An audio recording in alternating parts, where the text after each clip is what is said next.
बंदी छोड़ सतगुरु रामपाल जी परमेश्वर जी की जय हो।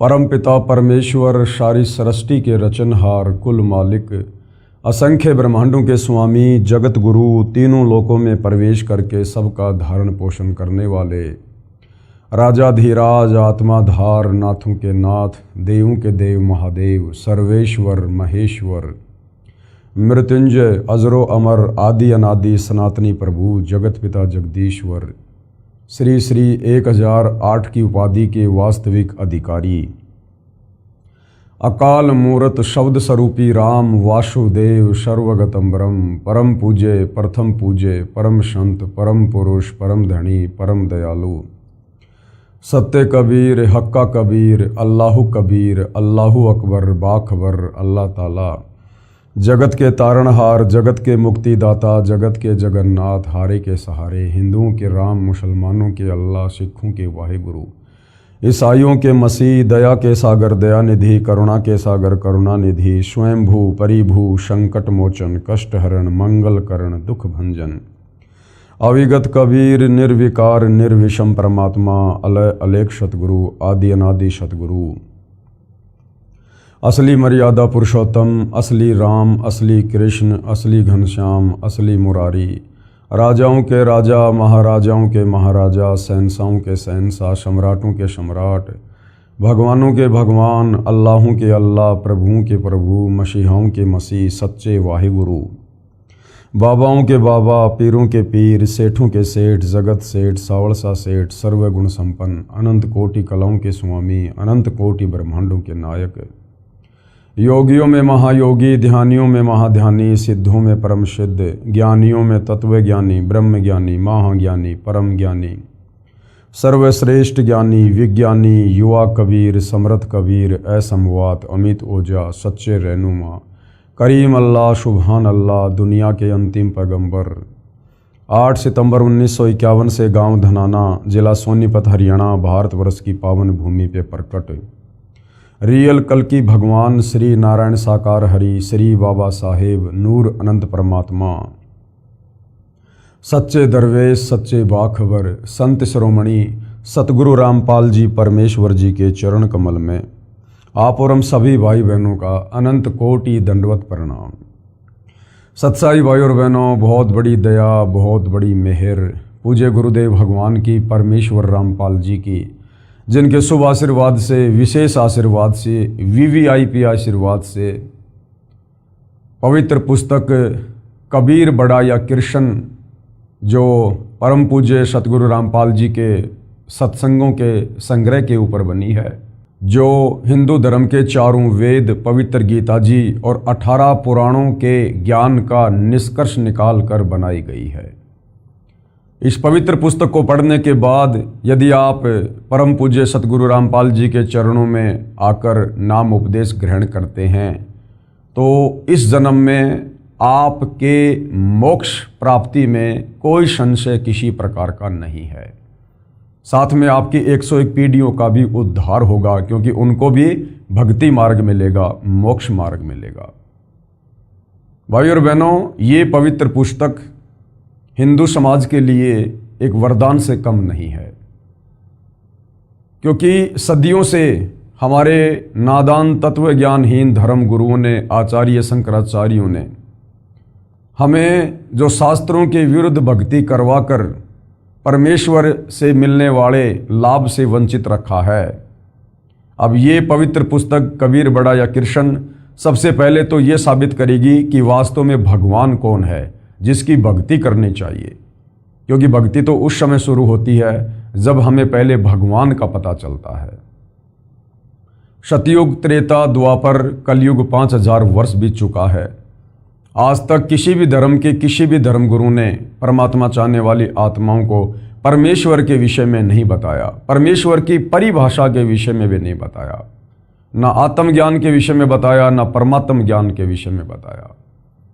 अब ठीक का समय आने पर स्वयं सारी सृष्टि के सृजनहार कबीर परमेश्वर सतगुरु रामपाल जी के रूप में धरती पर प्रकट हैं और सर्व धर्मों के धर्मशास्त्रों का निष्कर्ष निकालकर अपने सत्संगों के माध्यम से और पवित्र पुस्तकों के माध्यम से परमात्मा चाहने वाली आत्माओं के समक्ष पेश कर दिया है।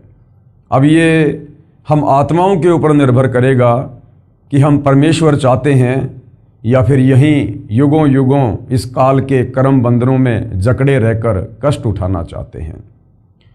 तो इस पवित्र पुस्तक कबीर बड़ा या कृष्ण को पढ़ने के बाद अवश्य आपकी आत्मा जागृत होगी, यदि आपने भक्ति भाव से निष्पक्ष होकर रुचि लेकर इस पुस्तक को पढ़ा तो। अभी तक इस पुस्तक के ऊपर 10 वीडियो बन चुके हैं। इसी श्रृंखला में आज हमारा ये 11वें नंबर का वीडियो है। प्रत्येक वीडियो हमें अध्यात्म के विषय में बहुत कुछ बता रहा है। भाइयों और बहनों, इस पवित्र पुस्तक कबीर बड़ा या कृष्ण के ऊपर जो टॉपिक चल रहा है बहुत ही महत्वपूर्ण टॉपिक है। ऐसा ज्ञान, ऐसी रोचक कथाएं आपने अपनी जिंदगी में कभी नहीं सुना होगा। टॉपिक चल रहा है जनता की अदालत में, और जनता की अदालत में वर्तमान में जनता ही जज है, क्योंकि जनता शिक्षित है, एजुकेटेड है, अपनी आंखों से शास्त्रों में लिखी सच्चाई देखकर सत्य से परिचित हो सकती है, सत्य को स्वीकार कर सकती है। इसलिए सतगुरु रामपाल जी ने इस पवित्र पुस्तक में जनता की अदालत में जज भी जनता को ही बनाया है। मुकदमा है कबीर बड़ा या कृष्ण। श्री कृष्ण जी के पक्ष में खड़े होकर उनके जो वकील साहिबान हैं, उनकी एक लंबी चौड़ी फौज है, अर्थात हिंदू धर्म के सभी आचार्य, शंकराचार्य, संत, महंत, मंडलेश्वर श्री कृष्ण जी की तरफ से कोर्ट में उनका मुकदमा उनके वकील बनकर लड़ रहे हैं। दूसरी तरफ कबीर परमेश्वर जी, सारी सृष्टि के मालिक, वे स्वयं ही अपने अन्य रूप में अपने वकील हैं। यानी वर्तमान में वह कबीर परमेश्वर सतगुरु रामपाल जी के रूप में लीला कर रहे हैं, तो वे स्वयं ही अपने वकील हैं। और मुद्दा क्या है, मामला क्या है? श्री कृष्ण जी उर्फ विष्णु जी के वकीलों का कहना है, हिंदू धर्म गुरुओं का कहना है कि हमारे जितने भी हिंदू धर्म ग्रंथ हैं, 4 वेद है, पवित्र गीता जी है, 18 पुराण है, जितने भी उपनिषद हैं, शास्त्र हैं, इनमें श्री कृष्ण उर्फ विष्णु जी को परमपिता परमेश्वर बताया गया है, और श्री कृष्ण जी से ऊपर और कोई भगवान, कोई परमात्मा नहीं है। और ये श्री कृष्ण उर्फ विष्णु जी ये अजरो अमर हैं, अविनाशी हैं, इनके कोई माता पिता नहीं हैं, और इन्हीं की भक्ति करने से मोक्ष बता रहे हैं। दूसरी तरफ कबीर जी के वकील सतगुरु रामपाल जी ने जिन हिंदू धर्म ग्रंथों का हवाला देकर श्री कृष्ण जी के वकीलों ने श्री कृष्ण उर्फ विष्णु जी को अजरो अमर, अविनाशी, बिना माँ बाप का परमात्मा बताया है, उन्हीं हिंदू धर्म ग्रंथों को जनता के सामने अदालत में दिखाकर कबीर जी के वकील सतगुरु रामपाल जी ने उन लोगों की सिट्टी पिट्टी गुम कर दी है, उनके दांत खट्टे कर दिए हैं।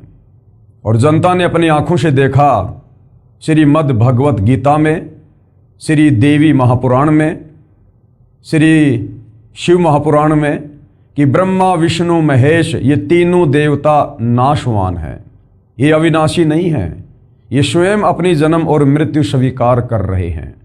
गीता ज्ञान देने वाला ब्रह्म भी अपने जन्म और मृत्यु स्वीकार कर रहा है। ये ब्रह्मा विष्णु महेश खुद देवी दुर्गा को अपनी माँ और इस काल ब्रह्म को अपना पिता बता रहे हैं। तो भरी अदालत में जनता ने जब सारे सबूत देखे तो जनता को वास्तव में यकीन हुआ कि सदियों से जो गूढ़ सच्चाई हमारे धर्म ग्रंथों में विद्वान थी, लेकिन हमारे ये नादान धर्म गुरु ये केवल एक संस्कृत भाषा के विद्वान थे, इन्हें तत्व ज्ञान नहीं था, जिस कारण से संकेतों में लिखी हुई, कोड वर्ड में लिखी हुई 4 वेदों का सार पवित्र गीता जी के अनुवाद को करते समय भी इन्होंने गलतियां की और यथार्थ अनुवाद जनता को करके नहीं दे पाए और जनता को शास्त्र विरुद्ध साधना पर लगाकर रखे हुए थे। अब धीरे धीरे जनता की आंखें खुल रही हैं और जनता जान रही है, पहचान रही है कि वास्तव में समर्थ भगवान तो कबीर जी ही हैं। और धीरे धीरे कबीर जी के वकील सतगुरु रामपाल जी से जनता अदालत में अध्यात्म को लेकर प्रश्न कर रही है और सतगुरु रामपाल जी एक एक प्रश्न का सटीक और प्रमाणित जवाब दे रहे हैं। इसी प्रश्नोत्तरी में अब आगे कबीर जी के वकील सतगुरु रामपाल जी कबीर परमेश्वर जी की अमृतवाणी से सृष्टि रचना को समझा रहे हैं कि कबीर परमेश्वर जी की अमृतवाणी में जब ये 650 साल पहले बनारस के काशी में लहर तारा तालाब पर कमल के विकसित फूल पर शिशु रूप में प्रकट हुए और बड़े होने की लीला करते हुए 120 वर्ष तक उन्होंने अपने तत्व ज्ञान का प्रचार किया। और जो ज्ञान उन्होंने बताया, जो सिंपल भाषा में था, कबीर वाणियों में था, लोकोक्तियों में था, मुहावरों में था, दोहों में था, शब्दों में था, जिस ज्ञान को 650 साल पहले कबीर जी को अनपढ़ कहकर, एक जुलाहा कहकर हमारे इन संस्कृत के तथाकथित विद्वानों ने उनको रिजेक्ट कर दिया, आज उन्हीं कबीर परमेश्वर जी की वो वाणियाँ, वो तत्व ज्ञान इन तमाम हिंदू धर्म ग्रंथों में लिखा हुआ देखकर जनता दांतों तले उंगली दबा रही है कि कबीर जी तो वास्तव में परमात्मा थे, परमेश्वर थे। और परमेश्वर सर्वज्ञ होते हैं, सर्व भाषाओं के ज्ञाता होते हैं, उन्हें पढ़ने लिखने की आवश्यकता नहीं पड़ती है। तो हमारे नादान धर्म गुरु धरती पर आए, परमेश्वर को भी नहीं जान पाए, नहीं पहचान पाए। वे स्वयं भी मोक्ष से वंचित रहे, हमारे पूर्वजों से भी भक्ति विरुद्ध साधना करवा करवा कर उन्हें प्रेत योनियों में भेज दिया, नीच योनियों में भेज दिया। और अब उनके श्राद्ध निकलवा कर, गीता जी के अनुसार श्राद्ध निकालना भूत पूजा, हमसे भी भूत पूजा करवा रहे हैं, श्राद्ध निकलवा रहे हैं, पाखंड पूजा करवा रहे हैं, उन्हीं प्रेत योनियों में उन पूर्वजों के पास भेजने के लिए। तो जनता सतगुरु रामपाल जी का धन्यवाद कर रही है और साथ में अध्यात्म में रुचि ले रही है। और आज जनता की अदालत में सतगुरु रामपाल जी जनता के सामने कबीर परमेश्वर जी की अमृतवाणी में सृष्टि रचना को प्रमाणित कर रहे हैं, जो बहुत ही ध्यान से सुनने की आवश्यकता है। पवित्र पुस्तक कबीर बढ़ाया कृष्ण, पूज्य कबीर परमेश्वर अर्थात कबीर देव, ये जो शब्द है कबीर देव, ये वेदों में लिखा हुआ है। यानी वेदों में कबीर परमेश्वर जी को कबीर अग्नि और कबीर देव और कवि के नाम से संबोधित किया गया है। साधारण भाषा में हम उनको कबीर साहिब या कबीर परमेश्वर जी बोलते हैं। तो कबीर परमेश्वर जी की अमृतवाणी में सृष्टि रचना, यानी 650 साल पहले उन्होंने जो अमृतवाणी बोली, जो आदरणीय धर्मदास जी के द्वारा कबीर सागर के रूप में लिपिबद्ध कर ली गई, जिसको पांचवा वेद सूक्ष्म वेद कहते हैं, उसमें सृष्टि रचना को लेकर क्या कुछ कहा गया है, जिसका समर्थन आज हमारे चारों वेद, गीता जी और पुराण भी कर रहे हैं। तो देखिएगा ध्यान से। विशेष निम्न अमृतवाणी सन 1403 से जब पूज्य कबीर देव यानी कबीर परमेश्वर लीला में शरीर में 5 वर्ष के हुए, सन 1518 जब कबीर देव कबीर परमेश्वर मगर स्थान से सह शरीर सतलोक गए, उसके बीच में लगभग 600 वर्ष पूर्व परम पूज्य कबीर परमेश्वर कबीर देव जी द्वारा अपने निजी सेवक दास भगत आदरणीय धर्मदास साहिब को सुनाई थी तथा धनी धर्मदास साहिब जी ने लिपिबद्ध कर ली थी। जो अमृतवाणी कबीर परमेश्वर जी की आपको सुनाई जाएगी, ये उस समय की है जब कबीर परमेश्वर सन 1398 में बनारस के काशी में प्रकट हुए और जब लीला में तरीके से 5 वर्ष के हुए, उसके बाद उन्होंने अपने ज्ञान का, तत्व ज्ञान का प्रचार प्रसार करना शुरू किया। और कबीर परमेश्वर जी जब 5 वर्ष की लीला में आयु में थे तो उनके जो प्रथम शिष्य थे वो 104 वर्ष के हिंदू धर्म के सुप्रसिद्ध विद्वान पंडित रामानंद जी हुए। 104 वर्ष के चारों वेदों के विद्वान, गीता जी के विद्वान, 18 पुराणों के विद्वान, जिनका डंका बोलता था, उस 104 वर्ष के वृद्ध पंडित रामानंद जी ने 5 वर्ष की लीला में उम्र में जो कबीर परमेश्वर जी थे, उनके तत्व ज्ञान के आगे घुटने टेक दिए और उन्हें अपना गुरु धारण किया। लेकिन दुनिया की नज़रों में कबीर जी ने रामानंद जी को ही अपना मुंह बोला गुरु बना के रखा, गुरु शिष्य परंपरा को बनाए रखने के लिए। अन्यथा कबीर परमेश्वर जी ने गुरु धारण करने की आवश्यकता नहीं होती है, वे तो जगत गुरु हैं, सारी सृष्टि को ज्ञान देने के लिए आते हैं। लेकिन इस काललोक में गुरु शिष्य परंपरा को बनाए रखने के लिए उन्होंने यह लीला की थी। तो जब कबीर परमेश्वर जी 5 वर्ष के थे लीलामय उम्र में, तो 5 वर्ष से उन्होंने तत्व ज्ञान देना शुरू किया और सन 1518 मगर से वे सशरीर सतलोक गए। उस समय तक की उनकी जो अमृतवाणियां हैं उससे आपको सृष्टि रचना बताई जा रही है तथा धनी धर्मदास साहिब जी ने लिपिबद्ध कर ली। परंतु उस समय के पवित्र हिंदुओं तथा पवित्र मुसलमानों के नादान गुरुओं नीम हकीमों ने कहा कि ये धानक जुलाहा कबीर झूठा है। किसी भी सदग्रंथ में श्री ब्रह्मा जी, श्री विष्णु जी तथा श्री शिव जी के माता पिता का नाम नहीं है। ये तीनों प्रभु यानी ब्रह्मा विष्णु महेश ये अविनाशी हैं, इनका जन्म मृत्यु नहीं होता। न ही पवित्र वेदों व पवित्र कुरान शरीफ आदि में कबीर परमेश्वर का कोई प्रमाण है तथा परमात्मा को निराकार लिखा है। ये हमारे हिंदू धर्मगुरु बताया करते थे। हम प्रतिदिन शास्त्रों को पढ़ते थे, संस्कृत के विद्वान थे, लेकिन तत्व ज्ञान नहीं था। तो तत्व ज्ञान के अभाव में वो समझ नहीं पाए कि इन वाणियों में लिखा क्या है, अध्यायों में श्लोकों में लिखा क्या है। जिस प्रकार भाइयों और बहनों 5वीं कक्षा में पढ़ने वाला बच्चा अच्छे से हिंदी पढ़ना जान जाता है। अब उस 5वीं कक्षा के बच्चे को जो केवल हिंदी ही पढ़ना जानता है, वो शब्दों के उन अर्थों को नहीं जानता। यदि उसको पीएचडी की पुस्तक दे दी जाए, वो बच्चा उसको पढ़ देगा क्योंकि हिंदी में है, लेकिन उन शब्दों के अर्थों को नहीं समझ सकता। इसी प्रकार ये हमारे नादान आचार्य शंकराचार्य धर्मगुरु ये केवल भाषा विशेष के ज्ञाता थे, इनको तत्व ज्ञान नहीं था। ये संकेतों को समझने में सक्षम नहीं थे, जिस कारण से जैसा इनको समझ में आया मनमुखी रूप से सदग्रंथों की व्याख्या करके अनुवाद करके इन्होंने समाज में वो फैला दिया, वो परोस दिया। एक प्रकार से रायता फैला दिया इन्होंने, अर्थात शास्त्र विरुद्ध साधना समाज में फैला दी। भोली आत्माओं ने उन विचक्षणों अर्थात चतुर गुरुओं पर विश्वास कर लिया कि सचमुच ये कबीर धानक तो अशिक्षित है तथा हमारे गुरुजी शिक्षित हैं, सत्य कह रहे होंगे। आज वही सच्चाई प्रकाश में आ रही है। ये नादान धर्मगुरु उस समय कह दिया करते थे अपनी बात को ऊपर रखने के लिए, जबकि कबीर परमात्मा इन धर्मगुरुओं को कहा करते थे कि पंडित जी देखो तुम्हारी आंखों के सामने ग्रंथ है। कबीर परमेश्वर अध्याय बताया करते थे, श्लोक बताया करते थे कि देखो कहाँ क्या लिखा हुआ है ब्रह्मा विष्णु महेश की माता पिता के बारे में, इनकी जन्म और मृत्यु के बारे में। वो पंडित लोग गुरु लोग देख लिया करते थे और जान लिया करते थे कि वास्तव में कबीर जी जो कह रहे हैं वैसा ही लिखा हुआ है।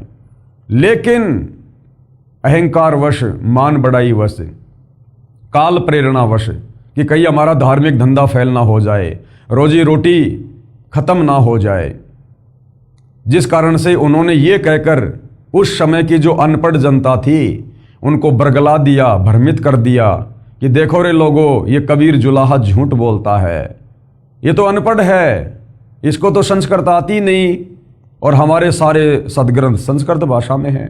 तो आम व्यक्ति इस बात को बिल्कुल पक्का समझ लिया करते थे, मान लिया करते थे कि वास्तव में कबीर जी तो जुलाहा है, ये तो अनपढ़ है, संस्कृत आती नहीं, इसे क्या पता शास्त्रों में क्या लिखा है, कबीर जी झूठ बोल रहे हैं और हमारे गुरु जी सही कह रहे हैं। इस प्रकार से उन नादान धर्म गुरुओं की दाल गली रही। लेकिन भाइयों और बहनों ऐसा भी नहीं है कि परमात्मा कोई कमज़ोर थे या कमज़ोर साबित हो गए थे। वो समय नहीं था इन धर्मशास्त्रों की सच्चाई जन जन के सामने उजागर करने की, वो समय नहीं था भाइयों और बहनों। समय परमात्मा ने वर्तमान का निर्धारित किया हुआ था कि जब आवे 5505 तब ये वचन मेरा होगा साचा। ये कलयुग की बिचली पीढ़ी कबीर परमात्मा का निर्धारित समय है सत्य को उजागर करने का, धर्मशास्त्रों में लिखी सच्चाई को जन जन तक पहुंचाने का। तो अब वही कबीर परमेश्वर सतलोक से चलकर 8 सितंबर 1951 में गांव धनाना जिला सोनीपत हरियाणा में प्रकट हैं सतगुरु रामपाल जी के नाम से, और उन्होंने सन 1994 से इन शास्त्रों में लिखी सच्चाई जन जन को बताना शुरू की और आज लाखों में करोड़ों में उनके फॉलोवर हैं। और जो सतज्ञान आज सतगुरु रामपाल जी ने बताया है वो आज इस पृथ्वी पर अन्य किसी धर्मगुरु के पास नहीं है और ना उन्होंने कभी अपने शिष्यों को कभी ये ज्ञान बताया। तो तो इससे साबित होता है कि धरती पर स्वयं कबीर परमेश्वर सतगुरु रामपाल जी के रूप में प्रकट हैं और ये सर्वज्ञ परमात्मा है, जगत गुरु हैं, तत्वदर्शी संत है और इनके अलावा किसी और के पास वर्तमान में मोक्ष मार्ग नहीं है।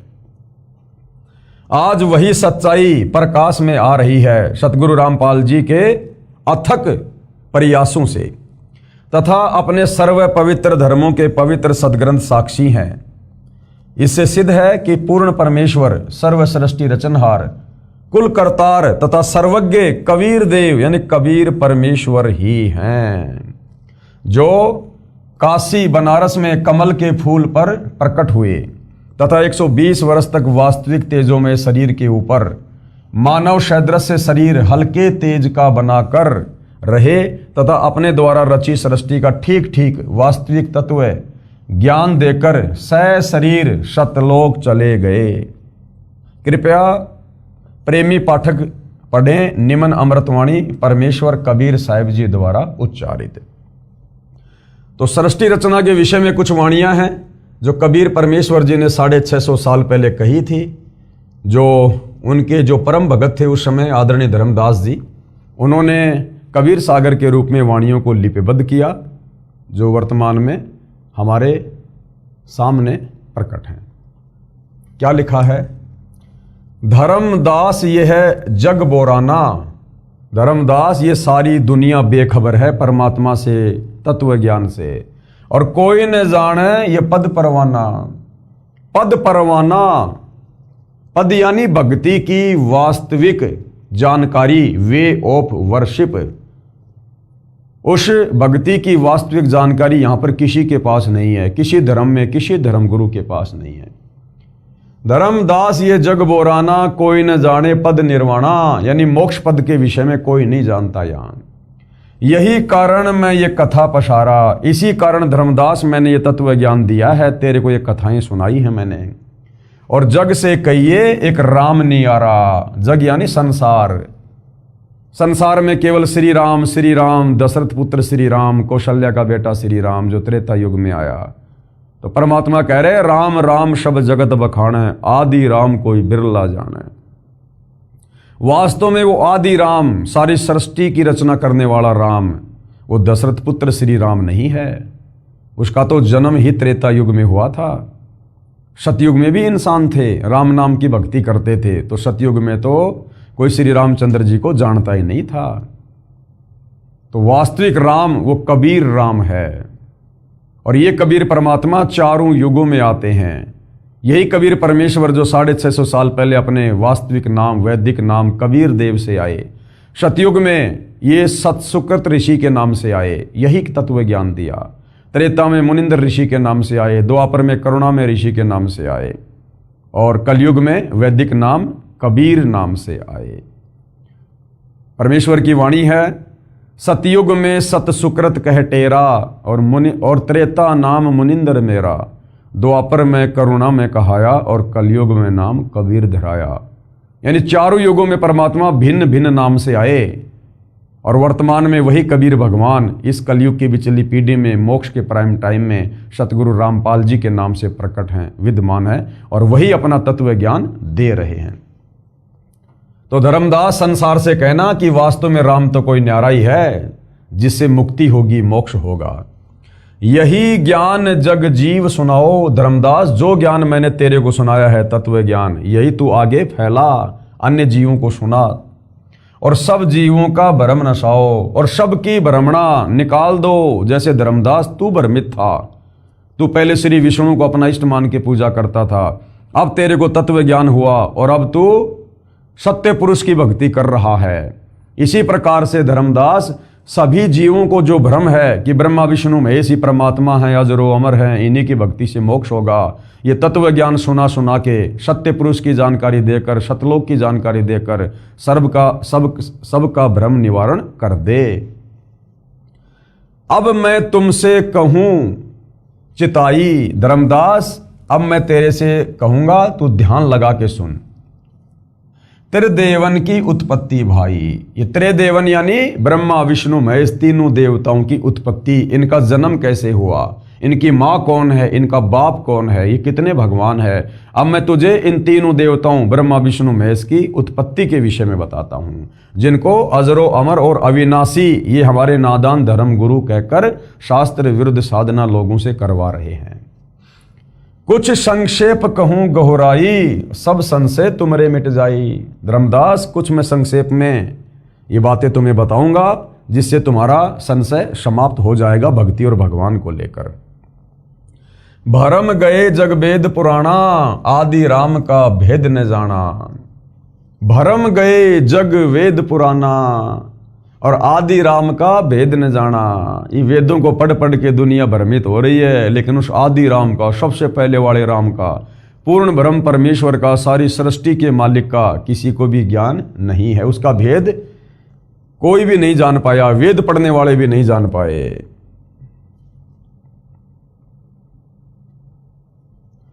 राम राम सब जगत बखाने और आदि राम कोई बिरला ही जाने। दशरथ पुत्र राम के विषय में तो सब कहते हैं कि राम राम जय जय राम श्री राम, परंतु उससे पहले वाला जो राम है, सतयुग वाला राम है, उस आदि राम, उस कबीर राम के बारे में, सत्य राम के बारे में, सत कबीर के बारे में कोई नहीं जानता है। वो तो कोई बिरला ही जानेगा, बिरला, जिस पर कबीर परमेश्वर की खुद की रजा होगी, वे स्वयं उसको बताएंगे, समझाएंगे, वही जान सकता है। ज्ञानी सुने तो हृदय लगाई, यदि मेरे द्वारा बताई गई इस सृष्टि रचना को, इस तत्व ज्ञान को धर्मदास, यदि कोई ज्ञानी व्यक्ति सुनेगा, समझेगा, तो वो तो सौ सौ शुक्र मनाएगा। हृदय लगाई कि हे भगवान, ऐसा ज्ञान हमारे शास्त्रों में हर बात का प्रमाण है, आज से पहले सुना ना देखा, तो कहते हैं वो तो हृदय लगाएगा, वो तो प्रसन्न होगा, खुश होगा, सौ सौ गुण गाएगा। और इसी ज्ञान को यदि मूर्ख सुने तो गम ना पाई, और कोई मूर्ख सुनेगा तो कहेगा नहीं नहीं झूठ बोल रहे हैं, कोई सच्चाई नहीं है। माँ अष्टंगी और पिता निरंजन। ब्रह्मा विष्णु महेश की माँ कौन है? अष्टंगी, 8 भुजा वाली दुर्गा। और ब्रह्मा विष्णु महेश का पिता कौन है? निरंजन, यानी ज्योति निरंजन, काल ब्रह्म। वे जमदारुण वंशन अंजन, पहले कीन निरंजन राई। कबीर परमात्मा ने सबसे पहले सतलोक में अपने वचन से, अंडे से निरंजन की, यानी काल की उत्पत्ति की, और पीछे से माया उपजाई, और उसके बाद में परमात्मा ने माया यानी ये दुर्गा अष्टंगी, इसको बनाया। सृष्टि रचना से आप भाई बहनों को अच्छे से पता है कि सबसे पहले जिस हंस आत्मा ने काल के 21 ब्रह्मांड में उसके साथ जाने के लिए हाथ खड़ा किया था, उस हंस आत्मा को परमात्मा ने एक युवा लड़की बनाया, जिसको आदि माया और ये दुर्गा कहा जाता है। माया रूप देख अति शोभा और देव निरंजन तन मन लोभा। दुर्गा के उस युवा रूप रंग को देखकर और ये ज्योति निरंजन उसके ऊपर आसक्त हो गया, अपना तन मन, अपना सब कुछ होशो हवास खो बैठा। कामदेव धर्मराय सताए, यानी ये रजोगुण के वशीभूत हो गया ज्योति निरंजन काल, और देवी को तुरंत ही दरखाए। और दुर्गा के साथ में जैसे इसने बदतमीजी, बलात्कार करने का प्रयास किया, उसी समय दुर्गा सूक्ष्म रूप बनाकर काल के ज्योति निरंजन के पेट में गई, और वहाँ से परमात्मा जी से अरदास करी कि हे कबीर परमेश्वर, मेरी रक्षा करो। पेट से देवी करी पुकारा, वहाँ सूक्ष्म रूप में काल के पेट से देवी दुर्गा ने कबीर परमात्मा से अर्ज की, हे साहेब मेरा करो उबारा, हे परमात्मा मेरी रक्षा करो, मुझे बचाओ। टेर सुनी तब हम तहां आए, जब दुर्गा की आवाज सुनी, वो पुकार सुनी, तब कबीर परमात्मा कहते हैं हम वहां पर आए और अष्टंगी के बंद छुड़वाए। अष्टंगी यानी दुर्गा 8 भुजा वाली, काल के पेट से उसको परमात्मा जी ने बाहर निकाला। सतलोक में कीन्या दुराचारी, दुराचारी सतलोक में इस काल ने, ज्योति निरंजन ने दुर्गा के साथ में, क्योंकि दुर्गा भी कबीर परमेश्वर के वचन से उत्पन्न और काल भी कबीर परमेश्वर के वचन से उत्पन्न, दोनों आपस में भाई बहन हुए। तो काल ने दुर्गा के साथ में जबरदस्ती करने का प्रयास किया, उसको परमेश्वर ने दुराचार की संज्ञा दी है, दुराचार की। तो इस ज्योति निरंजन ने दुर्गा के साथ में जबरदस्ती की, जिस कारण काल निरंजन दीन्या निकारी। कबीर परमात्मा ने इस ज्योति निरंजन काल को श्राप दे दिया कि आज के बाद तेरा नाम काल होगा और तू रोजाना 1,00,000 मानव शरीरधारी आत्माओं के सूक्ष्म शरीर से निकली वासना खाएगा और निकल जा यहाँ से सतलोक से। और 16 संकोश की दूरी पर सतलोक से 21 ब्रह्मांड सहित उसको भेज दिया, निकाल दिया। माया समेत दिया भगाई, दुर्गा सहित, क्योंकि दुर्गा ने भी गलती की। सतलोक में सारे आनंद थे, सारे ठाठ बाट थे, लेकिन काल के साथ जाने के लिए उसने हाथ खड़ा किया, स्वीकृति दी, पतिव्रता पद से गिर गई। जिस कारण से परमात्मा ने दुर्गा और काल को दोनों को 21 ब्रह्मांड सहित सतलोक से 16 संकोश की दूरी पर निकाल दिया। और दुर्गा के पीछे पीछे हम असंख्य आत्माओं ने, जो आज यहाँ ब्रह्मा विष्णु महेश, लक 84 में गधा कुत्ता शुअर देव जितने भी हैं प्राणी 21 ब्रह्मांड में, मक्खी मच्छर कीट पतंग, हम सब ने भी हाथ खड़े कर दिए थे। तो हम सबको कबीर परमात्मा ने सूक्ष्म रूप बनाया और दुर्गा के अंतःकरण में डाल दिया और कहा कि मैंने तेरे को शब्द शक्ति दे दी है, ये काल जितनी आत्मा कहे तू अपने वचन से उत्पन्न कर देना। माया समेत दिया भगाई, 16 शंख कोश दूरी पर आई, यानी सतलोक से 16 शंख कोश की दूरी पर ये काल के 21 ब्रह्मांड आ गए। अष्टंगी और काल अबदोई, अब 21 ब्रह्मांड में कौन है? ये दुर्गा और काल दोनों। मंद कर्म से गए बिगोई, इन्होंने सतलोक में वो गंदा कर्म किया। गंदा कर्म मतलब दुर्गा ने तो ये गलती करी कि वो अपने परमपिता परमेश्वर के पतिव्रता पद से गिर गई हाथ खड़ा करके। और काल ने क्या मंदा कर्म किया? दुर्गा के यौवन को देखकर, रूप रंग को देखकर उसके ऊपर आसक्त होकर जबरदस्ती करने का उसने जो है कुप्रयास किया। तो इन कुकर्मों के चलते दोनों को वहां से निकाल दिया। और हम जितनी भी आत्माएं थी, हमने भी काल के साथ उसके 21 ब्रह्मांड में आने के लिए हाथ खड़ा किया, तो हमने भी सजा पाई। धर्म राय को हिकमत कीन्या और नख रेखा से भग कर लेना। अब धर्म राय इस काल को कहते हैं। इसने कहा था कि भगवान मैं सत्य का राज करूंगा, जो जैसा कर्म करेगा 21 ब्रह्मांड में उस प्राणी को वैसा ही मैं फल दूंगा, मैं धर्म का राज करूंगा, सत्य का राज करूंगा। इसलिए काल को धर्म राय भी कहते हैं। नख रेखा से भग कर लेना, अपने नाखूनों से, अपनी वचन शक्ति से, सिद्धि शक्ति से इसने यहां आकर दुर्गा को स्त्री इंद्री लगाई अपनी काम वासना की पूर्ति के लिए। धर्म राय कीन्या भोग विलासा, और इस धर्म राय काल ने दुर्गा के साथ में पति पत्नी व्यवहार किया, भोग विलास किया। माया को रही तब आशा, काल ने दुर्गा के साथ भोग विलास किया यानी सेक्स की। उसके बाद दुर्गा जो है ये प्रेग्नेंट हो गई, माया को रही तब आशा। 3 पुत्र अष्टंगी जाए, अष्टंगी यानी दुर्गा आदि माया, इसने 3 पुत्रों को जन्म दिया। 3 पुत्र अष्टंगी जाए।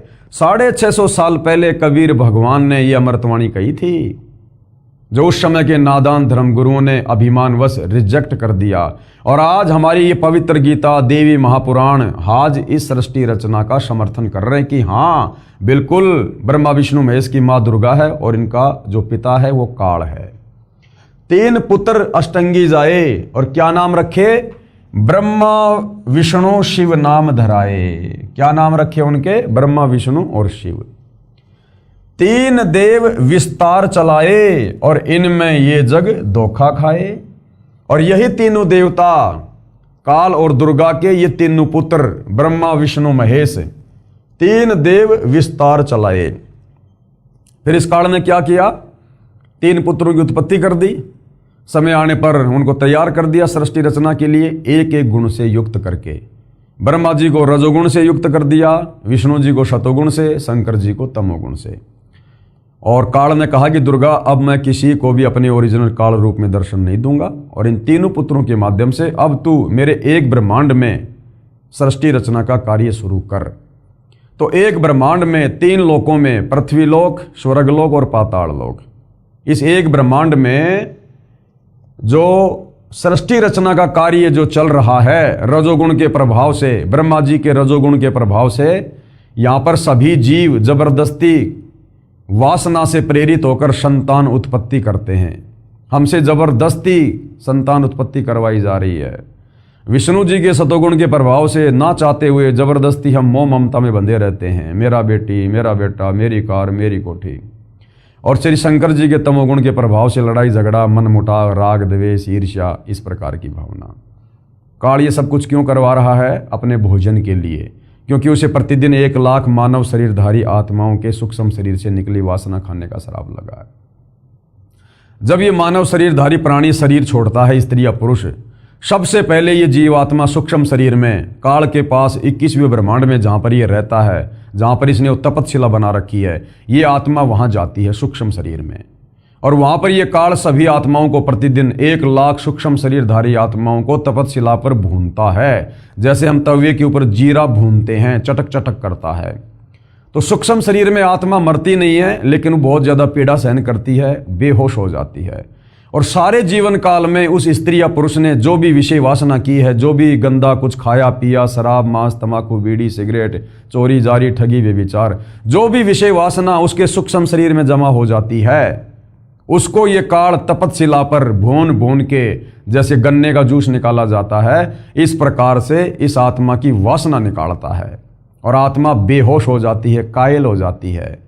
उसके बाद उस वासना को ये खाता है और उस आत्मा को फिर अपने विधान अनुसार धर्मराज के दरबार में भेज देता है। वहाँ जाकर आत्मा होश में आती है और लाइन में लगी रहती है। अब आगे गधा बनना है, कुत्ता बनना है, नरक में जाना है, स्वर्ग में जाना है, या कोई संस्कार शेष है तो वापस धरती पर जाकर मनुष्य जन्म प्राप्त करना है।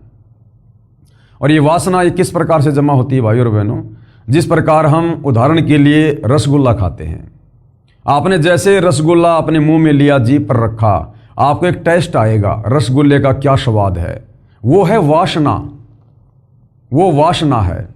आपने शराब अपने मुंह में डाली, शराब को मुंह में डालते ही, जीभ पर डालते ही आपको उसका एक टेस्ट आएगा, जैसा भी है, वो वासना है। वो कहाँ जमा हो रही है? वो हमारे सूक्ष्म शरीर में जमा हो रही है। हमारे मुंह से अंदर वो वस्तु जाते ही उसका कोई टेस्ट नहीं रहता। तो वो जो वासना जमा हो रही है, खट्टी, मीठी, तीखी, जैसी भी है, वो वासना हमारे सूक्ष्म शरीर में जमा होती रहती है। और जिसमें जितनी ज़्यादा वासना होती है, तपतशिला पर उसको उतने ज़्यादा टाइम तक भूना जाता है, उतना ज़्यादा वो दुखी होता है, परेशान होता है। तो वो वासना ये काल खाता है, इस वासना को खाने का श्राप लगा हुआ है। तो क्या कहते हैं? 3 देव विस्तार चलावे, एक ब्रह्मांड में काल की सृष्टि, तीनों देवता ब्रह्मा विष्णु महेश चला रहे हैं। इनमें ये जग धोखा खावे और ये ब्रह्मा विष्णु महेश को ही पूर्ण ब्रह्म परमात्मा मान के, भगवान मान के, क्योंकि काल तो सबके सामने आता नहीं, उसने सौगंध खा रखी है कि मैं तो मेरे काल रूप में किसी को दर्शन दूंगा नहीं। अगर मेरे तीनों बेटों ब्रह्मा विष्णु महेश को सच्चाई का पता चल गया तो मेरे लिए फिर ये संतान उत्पत्ति करना, ये काम ये बंद कर देंगे, फिर मैं खाऊंगा क्या?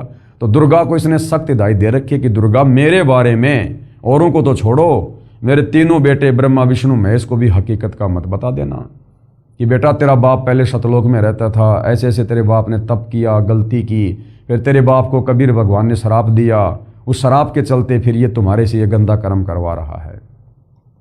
तो दुर्गा को भी इसने डरा रखा है, धमका रखा कि अगर मेरा भेद मेरे पुत्रों को भी दे दिया तो मेरे से बुरा कोई नहीं होगा। तो ब्रह्मा विष्णु महेश को अपनी माँ का तो पता है कि दुर्गा है, लेकिन बाप का नहीं पता। अरे जिसको अपने बाप का नहीं पता, हम उनको भगवान मान के पूज रहे हैं। तो काल के एक ब्रह्मांड में 3 लोक की सृष्टि ब्रह्मा विष्णु महेश चला रहे हैं और सभी जीव इन्हीं को भगवान मानकर कर्म बंधनों में उलझे हुए हैं। पुरुष गम कैसे कोई पावे? अब बताओ 21 ब्रह्मांड में उस पुरुष यानी असली भगवान कबीर के बारे में कोई कैसे जान पाएगा? ब्रह्मा विष्णु महेश को तो पता नहीं है, दुर्गा काल के डर से बताती नहीं है और काल किसी को बताएगा नहीं। अगर पता चल गया तो सारे जीव सतलोक चले जाएंगे, फिर इसके भोजन का क्या होगा? तो परमात्मा कहते हैं अब बताओ 21 ब्रह्मांड में किसी को उस भगवान के बारे में, सारी सृष्टि के मालिक के बारे में, सतलोक के राजा कबीर के बारे में कैसे पता चले? इसलिए वो कबीर परमात्मा खुद ही चलकर धरती पर संत रूप में, तत्वदर्शी संत रूप में आता है, अपने आप को छुपाता है कि मैं तो भगवान का भेजा हुआ हूं, मैं तो उसका दास हूं, उसका नौकर हूं, ताकि हम उसके ज्ञान को समझें। अगर वो इंसान रूप में आके कह दे मैं भगवान हूं तो कोई भी उसके ज्ञान को स्वीकार नहीं करेगा कि ये तो बड़ा अहंकारी आदमी है, बड़ा पाखंडी आदमी है, हमारे सामने जन्म लिया और अपने आप को भगवान कह रहा है। इसलिए कबीर भगवान ने अपने आप को छुपाना पड़ता है अपने आप को तत्वदर्शी संत कहते हैं, जगत गुरु कहते हैं, साधु कहते हैं, भगवान का भेजा हुआ दास कहते हैं। पुरुष गम कोई कैसे पावे, ये काल निरंजन जग भरमावे। इस काल ने अपने पुत्र ब्रह्मा विष्णु महेश और दुर्गा के माध्यम से पूरे संसार को भ्रमित कर रखा है, असली भगवान को लेकर, भक्ति को लेकर। 3 लोक, पृथ्वी लोक, पाताल लोक और स्वर्ग लोक, 3 लोक अपने सुत दीन्या, अपने सुत यानी अपने बेटों को दे दिए 3 लोक एक ब्रह्मांड में, पृथ्वी पाताल स्वर्ग। यहां का स्वामी बना दिया इनको, एक एक गुण का, रजोगुण का ब्रह्मा जी को, शतोगुण का विष्णु जी को, तमोगुण का शंकर जी को, और सारे जीव इन्हीं को भगवान मानकर पूज रहे हैं। और शून्य निरंजन बाशालीन्या, और ये निरंजन ज्योति निरंजन काल, इसने शून्य में, शून्य यानी 21 ब्रह्मांड में सबसे ऊपर की जो जगह है जहां पर यह तपतशिला बनाकर रहता है, वहां फिर ये निवास करने लगा। अलख निरंजन सुन ठिकाना, इस अलख निरंजन, अब इसको ये अलख निरंजन क्यों कहने लग गए? क्योंकि चारों वेदों में और पवित्र गीता जी में केवल इस ब्रह्म तक की साधना का ही मंत्र है, यानी काल का ओम मंत्र ही है चारों वेदों में। जानकारी तो उस पूर्ण परमात्मा की है, लेकिन जो प्राप्ति का मंत्र है वो केवल ओम मंत्र है। यजुर्वेद अध्याय 40 मंत्र 10 और 15 और गीता अध्याय 8 श्लोक नंबर 13। ओम इति एक अक्षर ब्रह्म व्यवहारण माम अनुस्मरण, ये परियाति तजन देहम सयाति परमाम गतम। तो हमारे ऋषि मुनियों ने, महात्माओं ने क्या किया? वेदों को पढ़ा। सबसे पहले तो श्री ब्रह्मा जी ने वेदों को पढ़ा, विष्णु जी ने पढ़ा, शंकर जी ने पढ़ा, ओ मंत्र मिला। तो इन्होंने सोचा कि बस यही परमात्मा है, यही भगवान है जिसका तेजोमय शरीर है। इन्होंने क्या किया? ओम नाम की साधना की और तप किया। अब ओम नाम इस काल का, काल ने सौगंध खा रखी है, मैं किसी को दर्शन दूंगा नहीं, चाहे जप करो चाहे तप करो। तो बेचारे थक गए, तप कर करके थक गए, समाधि लगा लगा के तीनों, इनको दर्शन नहीं हुए ओम नाम वाले भगवान के, काल के, ब्रह्म के। इनको और ही कुछ दिखाई देने लग गया, ज्योति व्याति कोई प्रकाश दिखाई देने लग गया, काल ने भ्रमित कर दिया। तो इन्होंने फिर समाधि से बाहर आके लोगों को क्या बताया कि भगवान का तो प्रकाश रूप है, बाकी भगवान निराकार है। अरे निराकार का प्रकाश कैसे दिखाई देगा? फिर प्रकाश कैसे दिखाई देगा? प्रकाश उसी का तो होगा जो कोई वस्तु होगी, कोई साकार होगा। अब कोई कहे कि सूर्य निराकार है लेकिन सूर्य का प्रकाश है, तो बिना सूरज के, अगर सूरज साकार है तो ही तो उसका प्रकाश होगा। हमारे घरों में जो बल्ब जलते हैं, ट्यूब जलती है, अगर ट्यूब है तो ही उसकी लाइट होगी, बिना ट्यूब के लाइट भी नहीं हो सकती। लेकिन इतनी बुद्धि, इतना दिमाग तत्व ज्ञान के बिना भाई और बहनों हो नहीं सकता। तो ब्रह्मा विष्णु महेश ने सोचा कि भाई भगवान तो निराकार है, उसका तो ज्योति रूप है, बस जगमग जगमग ज्योति वही भगवान है, बस ज्योत स्वरूपी राम। अब ब्रह्मा जी ने, विष्णु जी ने, शंकर जी ने जब भगवान के दर्शन नहीं किए, काल ने दर्शन नहीं दिए और भगवान को कह दिया अलख निरंजन, यानी वो परमात्मा दिखाई नहीं देता। उसके बाद फिर ये वेदों का ज्ञान ब्रह्मा जी ने अपने वंशजों को, मनु जैसों को दिया। अब जब ब्रह्मा जी को ज्ञान नहीं, भगवान के दर्शन नहीं, तो मनु को कहाँ से होते? उन्होंने भी वेदों को पढ़ा, समाधि लगाई, जैसा भी किया, वो ही अपनी घिसी पीटी व्याख्या उन्होंने आगे समाज में फैला दी कि परमात्मा तो निराकार है, ब्रह्म तो निराकार है, उसको देखा नहीं जा सकता, उसका तो ज्योति रूप है। वो ही आज तक चल रहा था दुनिया में। अब सतगुरु रामपाल जी ने आकर बताया कि ये तुम्हारा ब्रह्म, ये अलख निरंजन, ये साकार है, मनुष्य दृश्य है, इसका काल रूप है, लेकिन इसकी मजबूरी है, ये किसी को दर्शन नहीं देता, इसने सौगंध खा रखी है। गीता अध्याय 11 श्लोक नंबर 46-47 पढ़ लेना कि मैं किसी को भी दर्शन नहीं दूंगा, किसी को भी। तो अलख निरंजन सुन ठिकाना, इस ज्योति निरंजन का ठिकाना कहाँ है? सुन में, 21वें ब्रह्मांड की जो सुन है वहां पर, वहां रहता ये। और ब्रह्मा विष्णु शिव भेद न जाना, ये तीनों इसके बेटे भी आज तक इसका भेद नहीं जान पाए, क्योंकि दुर्गा बताती नहीं है, काल किसी को दर्शन देता नहीं है, बाकी किसी को पता नहीं है। तो ब्रह्मा विष्णु महेश भी आज तक अपने पिता से अनभिज्ञ हैं। अब बाकी जीवों की क्या औकात? 3 देव सो उनको ध्यावें, ये तीनों देवता ब्रह्मा विष्णु महेश भी उस काल की पूजा करते हैं, समाधि लगाते हैं। निरंजन का वे पार न पावें, लेकिन आज तक उसके भी दर्शन नहीं कर पाए। उसके भी अलख निरंजन बड़ा बटपारा, बटपारा यानी ठग। ये ज्योति निरंजन जो निराकार भगवान बन के बैठा ना, ये बड़ा ठग है। ये किस ब्रह्मांड में सबको ठग रहा है, अपने बेटों को भी नहीं छोड़ता ये। और तीन लोक जीव कीन आहारा, तीनों लोकों के प्राणियों का, स्वर्ग लोक में जो लोग मरते हैं, पृथ्वी लोक पर जो मरते हैं, पाताल लोक में जो मरते हैं, उसके बाद उनको ये तपतशिला पे भून भून के खाता है। अपने तीनों बेटे ब्रह्मा विष्णु महेश को भी नहीं छोड़ता। समय आने पर इनको भी तपतशिला पे भून भून के खाता है ये। तो तीन लोक के प्राणियों का ये काल आहार करता है, क्योंकि इसको प्रतिदिन 1 लाख मानव शरीरधारी आत्माओं के सूक्ष्म शरीर से निकली वासना, गंध, वो मैल खाने का शराब लगा हुआ है। ब्रह्मा विष्णु शिव नहीं बचाए, ये ब्रह्मा विष्णु शिव भी नहीं बच पाए काल का भोजन बनने से। शकल खाए पुन धूर उड़ाए, ऐसी दुर्गति करता ये, सबको खाता है। और तिनके सुत हैं तीनों देवा, और आंदर जीव करत हैं सेवा। तिनके सुत हैं तीनों देवा, इस काल के पुत्र हैं तीनों देवता ब्रह्मा विष्णु महेश। और आंदर जीव, और जो ज्ञानहीन प्राणी हैं, जिनको तत्व ज्ञान नहीं, शास्त्रों का ज्ञान नहीं, वो प्राणी, वो स्त्री, वो पुरुष, वो देवलोग, वो गंधर्व, यक्ष, वो किन्नर, तीनों लोकों में इन्हीं ब्रह्मा विष्णु महेश की पूजा करते हैं, इनकी सेवा करते हैं। उनको अंधा कहा है, क्योंकि शास्त्रों में, चारों वेदों में और पवित्र गीता जी में कहीं भी ब्रह्मा विष्णु महेश की पूजा करने को नहीं कहा गया है। बल्कि पवित्र गीता अध्याय 7 श्लोक नंबर 12 से 15 में तीनों गुणों की पूजा करने वालों को, 3 गुण कौन? रजगुण ब्रह्मा, सतगुण विष्णु, तमगुण शंकर।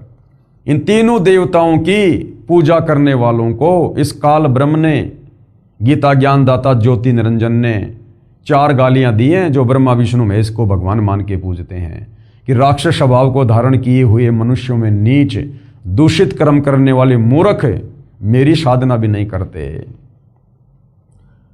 अकाल पुरुष काहू नहीं चीन्या, अकाल यानी जो कभी काल के अंतर्गत नहीं आता, जिसको काल नहीं खा सकता, अविनाशी परमात्मा, अकाल मूर्त यानी कबीर भगवान सत्य पुरुष कहते हैं अकाल पुरुष काहू नहीं चीन्या, उसको तो किसी ने भी नहीं जाना, किसी ने भी नहीं पहचाना आज तक, क्योंकि किस ब्रह्मांड में कोई बताने वाला ही नहीं। या काल किसी को जानकारी होने नहीं देता, या तो खुद ही भगवान बन के बैठा ये। तो 21 ब्रह्मांड के प्राणियों को, बेचारों को कहां से उस अकाल मूर्त शब्द स्वरूपी राम कबीर भगवान के बारे में पता चलता। काल पाए सब ही गए लीन्या, ब्रह्म काल सकल जग जाने। इस काल को ही ब्रह्म यानी भगवान के नाम से पूरी 21 ब्रह्मांड के आत्माएं जानती हैं कि बस ये ब्रह्म ही भगवान है, ब्रह्म ही भगवान है, वो निराकारी भगवान है। तो इस काल ब्रह्म को, वैसे ब्रह्म शब्द ये कबीर भगवान के लिए है, ब्रह्म यानी परमात्मा, लेकिन इस काल ने यहां पर अपने आप को भी ब्रह्म घोषित कर दिया, ब्रह्म, जीवों को धोखा देने के लिए। तो कहते हैं काल ब्रह्म शकल जग जाने। इस काल ब्रह्म को तो पूरी दुनिया जानती है कि वो ओम नाम वाला भगवान काल ब्रह्म, महाकाल, ज्योति निरंजन, अलख निरंजन, केवल 21 ब्रह्मांड के प्राणी इसी तक सीमित हैं। आदि ब्रह्म को ना पहचाना, उस आदि ब्रह्म, सबसे पहले वाले ब्रह्म, सबसे पहले वाले भगवान कबीर देव को, जो सतलोक में रहते हैं, सारी सृष्टि के मालिक है, उसको कोई नहीं जानता, कोई नहीं पहचानता। इसलिए भाइयों और बहनों, वो आदि ब्रह्म कबीर भगवान खुद ही इस 21 ब्रह्मांड में प्रकट होता है, हमारे जैसा इंसान रूप धारण करता है, अपने तेज पुंज के शरीर को हल्का करके प्रकट होता है, आप और हमें अपनी आत्माओं को सतज्ञान बताने के लिए, वापस सतलोक ले जाने के लिए। आदि ब्रह्म को ना पहचाने। तीनों देव और अवतारा, ये तीनों देवता ब्रह्मा विष्णु महेश और इनके अंश अवतार जो यहाँ पर पृथ्वी पर प्रकट होते हैं, जैसे विष्णु जी के अवतार के रूप में त्रेता में रामचंद्र जी आए, द्वापर में श्री कृष्ण जी आए, ऐसे ब्रह्मा जी के अवतार के रूप में, ऐसे ही श्री शंकर जी अपने अवतार यहाँ भेजता है, जैसे हनुमान जी थे, और जो रुद्र अवतार हैं 11। ताको भजे सकल संसारा, ये सारा संसार, तीनों लोकों के प्राणी इन्हीं ब्रह्मा विष्णु महेश को और इनके जो अवतारगण हैं उन्हीं को परमात्मा मानकर पूजते रहते हैं, क्योंकि ये ब्रह्मा विष्णु महेश और इनके अवतार ऊपर के लोगों से काल के द्वारा दी गई थोड़ी बहुत कोई शक्ति लेकर आते हैं, यानी अन्य आम प्राणियों से ज़्यादा ताकतवर, शक्तिशाली, सिद्धि युक्त होते हैं और कुछ ऐसे कार्य कर देते हैं जिससे ये आम प्राणियों में भगवान सिद्ध हो जाते हैं। तो आम प्राणी बेचारे फिर इन्हीं को परमात्मा मान के, भगवान मान के, महापुरुष मान के और इन्हीं की पूजा शुरू कर देते हैं। ये भी काल की सुनियोजित एक चाल है, षड्यंत्र है, जीवों को भक्ति से भटकाने के लिए। तीनों देवता और अवतारा, ताको बजे सकल संसारा। तीनों गुण का ये विस्तारा, रजगुण ब्रह्मा, सतगुण विष्णु, तमगुण शंकर। तीनों गुण का ये विस्तारा, धर्मदास मैं कहूँ पुकारा। धर्मदास अब मैं तुझे बताऊंगा सारी बातें कि किस प्रकार से ब्रह्मा विष्णु महेश के माध्यम से इस काल ने सब जीवों को भ्रमित कर रखा है। गुण तीनों की भक्ति में, गुण तीन, रजगुण, सतगुण, तमगुण। रजगुण ब्रह्मा, सतगुण विष्णु, तमगुण शंकर। हे धर्मदास, कबीर परमात्मा कह रहे हैं इन तीनों गुण, इन तीनों देवताओं की भक्ति में सारा संसार भूला पड़ा है। कहे कबीर निज नाम बिन कैसे उतरे पार। कबीर परमात्मा कह रहे हैं बिना वास्तविक नाम के, जिस नाम से मोक्ष होगा, वापस सतलोक जाओगे, उस वास्तविक नाम के बिना, जिसका जिक्र गीता अध्याय 17 श्लोक 23 में है, ओम तत् सत इति निर्देशे ब्रह्मण त्रिविध समर्थे। कहते हैं जब तक वो ओम तत् सत वाला जो ओरिजिनल नाम है, जो गीता जी में संकेत में लिखा हुआ है, उसको तत्वदर्शी संत ही खोल के बताएगा। जब तक वो नाम तत्वदर्शी संत से नहीं मिलेगा तब तक जीव आत्मा की मुक्ति नहीं हो सकती। कैसे उतरे पार, पार उतरना यानी सतलोक चले जाना। तो गुरुदेव भगवान हमें कितने बढ़िया तरीके से सरलार्थ करके परमेश्वर ने लिख कर समझाया है, देखिएगा। उपरोक्त अमृतवाणी में, जो अमृतवाणी अभी हमने कबीर परमेश्वर जी की ये पढ़ी है, उपरोक्त अमृतवाणी में परमेश्वर कबीर साहिब जी अपने निजी सेवक श्री धर्मदास साहिब जी को कह रहे हैं कि धर्मदास, ये सर्व संसार तत्व ज्ञान के अभाव से विचलित है। किसी को पूर्ण मोक्ष मार्ग तथा पूर्ण सृष्टि रचना का ज्ञान नहीं है। इसलिए मैं आपको मेरे द्वारा रची सृष्टि की कथा सुनाता हूं, क्योंकि उस परमेश्वर कबीर के द्वारा रची गई सृष्टि की कहानी वो परमात्मा स्वयं ही सुना सकता है, दूसरा कोई नहीं बता सकता। बुद्धिमान व्यक्ति तो तुरंत समझ जाएंगे, परंतु जो सर्व परमाणु को देखकर भी नहीं मानेंगे। यानी अब आगे आपको जो अमृतवाणी आपने पढ़ी है सृष्टि रचना को लेकर, जो सत्य कथा, अमर कथा, ये सारी बातें आपको हिंदुओं के धर्मशास्त्रों में लिखी हुई बताएंगे। तो कबीर परमेश्वर ने कहा कि धर्मदास, अगर आंखों सारे प्रमाण देखकर भी कोई नहीं मानेगा, वो तो मूर्ख प्राणी है, वो तो काल का गुलाम है। और जो सारे प्रमाण देकर स्वीकार कर लेगा, समझ लेना वो भक्ति का अधिकारी जीव है। परंतु जो सारे प्रमाणों को देखकर भी नहीं मानेंगे, वे तो नादान प्राणी, काल प्रभाव से प्रभावित है, वे भक्ति योग्य नहीं हैं। अब मैं बताता हूं तीनों भगवानों ब्रह्मा जी, विष्णु जी तथा शिव जी की उत्पत्ति कैसे हुई, यानी इनका जन्म कैसे हुआ। इनकी माता जी तो अष्टंगी यानी दुर्गा है, माँ अष्टंगी, पिता निरंजन, तथा इनका पिता ज्योति निरंजन है। इसका नाम ज्योति निरंजन क्यों पड़ा? जब परमात्मा ने सतलोक में इसको अंडे से उत्पन्न किया तो उस समय इसमें ज्योति थी, इसमें वो प्रकाश निकला, नूर था इसका भी, जिस कारण से इसको ज्योति निरंजन नाम दिया गया। तो इनका जो पिता है वो कौन है? ज्योति निरंजन, ये ब्रह्म, ये काल। पहले ब्रह्म की उत्पत्ति अंडे से हुई, फिर दुर्गा की उत्पत्ति हुई। दुर्गा के रूप पर आसक्त होकर काल ब्रह्म ने गलती यानी छेड़छाड़ की, जिसको दुराचार की संज्ञा दी गई है। तब दुर्गा को और क्या कहते हैं? प्रकृति। दुर्गा का और क्या नाम है? प्रकृति। हमारे ही पुराणों में, देवी पुराण में दुर्गा का अन्य नाम है अष्टंगी, आदि माया और प्रकृति, शिवा।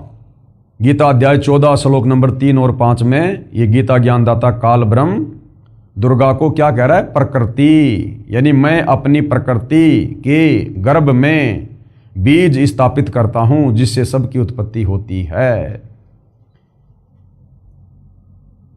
ने इसके पेट में शरण ली, यानी दुर्गा ने, प्रकृति ने इसके पेट में शरण ली। जब सतलोक में ये छेड़छाड़ करने की कोशिश कर रहा था तो दुर्गा ने सूक्ष्म रूप बनाकर इसके पेट में शरण ली।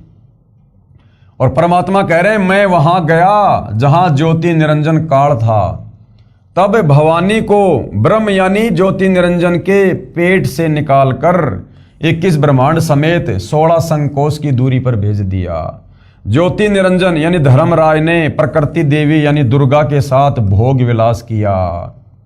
इन दोनों के सहयोग से यानी पति पत्नी व्यवहार से तीनों गुणों श्री ब्रह्मा जी, श्री विष्णु जी तथा श्री शिव जी की उत्पत्ति हुई। इन्हीं तीनों गुणों रजगुण ब्रह्मा जी, सतगुण विष्णु जी, तमगुण शिव जी की ही पूजा करके सर्व प्राणी काल जाल में फंसे हैं। जब तक वास्तविक मंत्र नहीं मिलेगा, गीता अध्याय 17 श्लोक 23 वाला ओम तत्सत, तब तक पूर्ण मोक्ष कैसे होगा। ओम नाम से तो केवल हम काल के 21 ब्रह्मांड में रहेंगे, क्योंकि ओम मंत्र काल का है, काल तक की साधना है। ओम नाम की साधना करके जाएंगे इसके ब्रह्मलोक में। गीता अध्याय 8 श्लोक 16 में कहता है कि ब्रह्मलोक पर्यंत सर्वलोक पुनरावर्ती में है, यानी ब्रह्मलोक में गया हुआ भगत भी वापस जन्म मरण में आएगा। तो जो वास्तव में जो मुक्ति का मंत्र है वो है ओम तत्सत, जो संकेत में गीता में लिखा है। तत्वदर्शी संत ही उसको खोल कर बताएगा। कहने का मतलब है वर्तमान में धरती पर वह तत्वदर्शी संत सतगुरु रामपाल जी हैं, और उनकी शरण में आकर वो वास्तविक मंत्र लिए बिना आप और हमारा छुटकारा काल के 21 ब्रह्मांड से, जन्म मरण से, लक 84 की पीड़ा से, नरक के कष्ट से, तपतशिला के दुख दर्द से नहीं हो सकता। विशेष अब कबीर जी के वकील जनता की अदालत में जनता को क्या कह रहे हैं। विशेष भगत जन विचार करें कि श्री ब्रह्मा जी, श्री विष्णु जी तथा श्री शिव जी की स्थिति अविनाशी बताई गई है। यानी श्री कृष्ण जी उर्फ विष्णु जी के वकील जनता की अदालत में हमारे हिंदू धर्म गुरु, वो श्री ब्रह्मा विष्णु महेश को अविनाशी कह रहे थे कि हमारे धर्मशास्त्रों में लिखा है, गीता में लिखा है कि ये तीनों देवता ब्रह्मा विष्णु महेश ये अजरो अमर है, अविनाशी हैं, इनके कोई माता पिता नहीं है। जबकि कबीर परमेश्वर जी की वाणी सिद्ध कर रही है, आगे जिसका समर्थन हमारे धर्म ग्रंथ भी करेंगे। तो क्या कह रहे हैं कबीर जी के वकील सतगुरु रामपाल जी। भगत जन विचार करें कि श्री ब्रह्मा जी, श्री विष्णु जी तथा श्री शिव जी की स्थिति अविनाशी बताई गई है। सर्व हिंदू समाज अभी तक तीनों परमात्माओं को अजर अमर व जन्म मृत्यु रहित मानते रहे कि ये तो अजर अमर है, कभी मरते नहीं है, इनका कोई जन्म मरण नहीं होता ब्रह्मा विष्णु महेश का। जबकि ये तीनों नाशवान हैं, इन तीनों का नाश होता है, ये जन्मते भी हैं और मरते भी हैं। इनके जो पिता हैं वो काल रूपी ये ब्रह्म है तथा माता दुर्गा यानी प्रकृति, जिसको अष्टंगी भी कहते हैं। जैसा आपने पहले उन परमाणु में पढ़ा, क्योंकि पहले इसी पुस्तक में सारे प्रमाण देवी पुराण से दिखा दिए गए हैं कि तीनों देवताओं की माता है दुर्गा और इनका पिता है काल ब्रह्म। श्री देवी पुराण 3रा स्कंद पेज नंबर 123 और 24।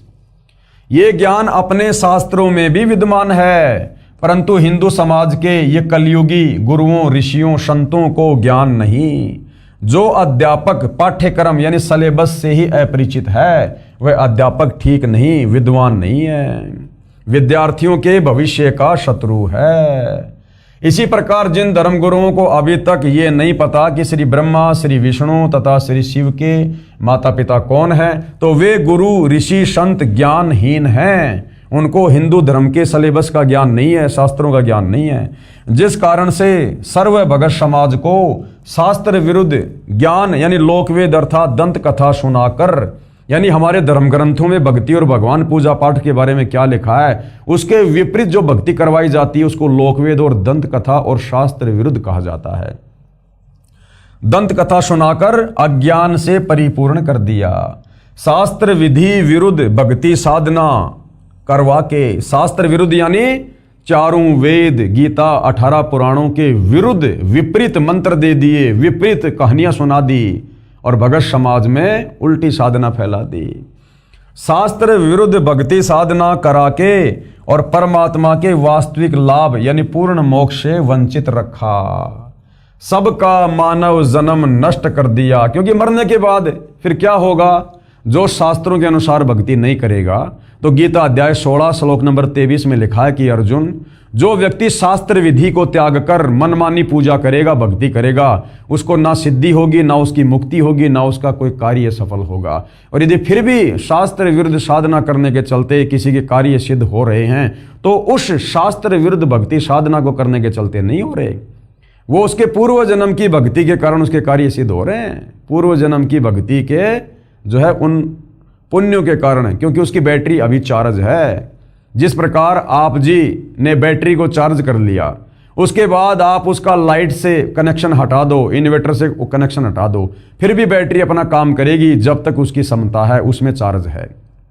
लेकिन आगे फिर चार्ज खत्म होने के बाद, क्योंकि वो लाइट में नहीं लगी हुई है, जिस कारण से सारी सुविधा बंद होगी। तो वर्तमान में किसी भी धर्म गुरु के पास में वास्तविक जो साधना है उसका वो कनेक्शन नहीं है। उल्टी साधना बता रहे हैं कि हम आपको जो नाम दे रहे हैं उससे मोक्ष होगा, मुक्ति होगी, यही नाम है। और बेचारे भोले भाले श्रद्धालु, उनको क्या पता कि हमारे गुरुजन क्या बता रहे हैं। वो उनकी बातों पर विश्वास कर लेते हैं कि गुरुजी बता रहे होंगे, सही बता रहे होंगे, गुरुजी तो विद्वान है, पढ़े लिखे हैं, धर्मगुरु हैं, बड़ी बड़ी दाढ़ी है। तो बेचारे लग जाते हैं गुरु को बहुत बड़ा विद्वान मानकर। और गुरु ने उनको क्या कर रखा है? गुरु ने उनको शास्त्र विरुद्ध साधना दे रखी है। अब जब तक उनकी वो पिछले जन्मों की बैटरी चलती है, तब तक तो गुरुजी के वहां जाते हैं, आते हैं, सेवा करते हैं कि हाई गुरुजी की वजह से लाभ हो रहे हैं, भाई गुरुजी के आशीर्वाद फल रहा है, गुरुजी ने जो भक्ति बता दी, जो मंत्र बता दिए, वो काम कर रहा है। और वही भक्ति, वही मंत्र करते करते अन्य लोगों की दुर्गति हो रही है। क्योंकि जिनकी दुर्गति होनी शुरू हो गई, उनकी बैटरी पिछले जन्म वाली डिस्चार्ज हो गई, गुरुजी के पास में चार्जर है नहीं। तो इस बात को बेचारा श्रद्धालु जल्दी से समझ नहीं पाता है। इस बात को समझाने के लिए स्वयं कबीर भगवान धरती पर तत्वदर्शी संत के रूप में आता है।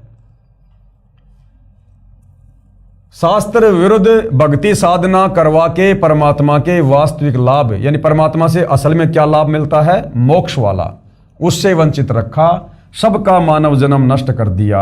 यानी मनुष्य जन्म कितना अनमोल, कितना कीमती।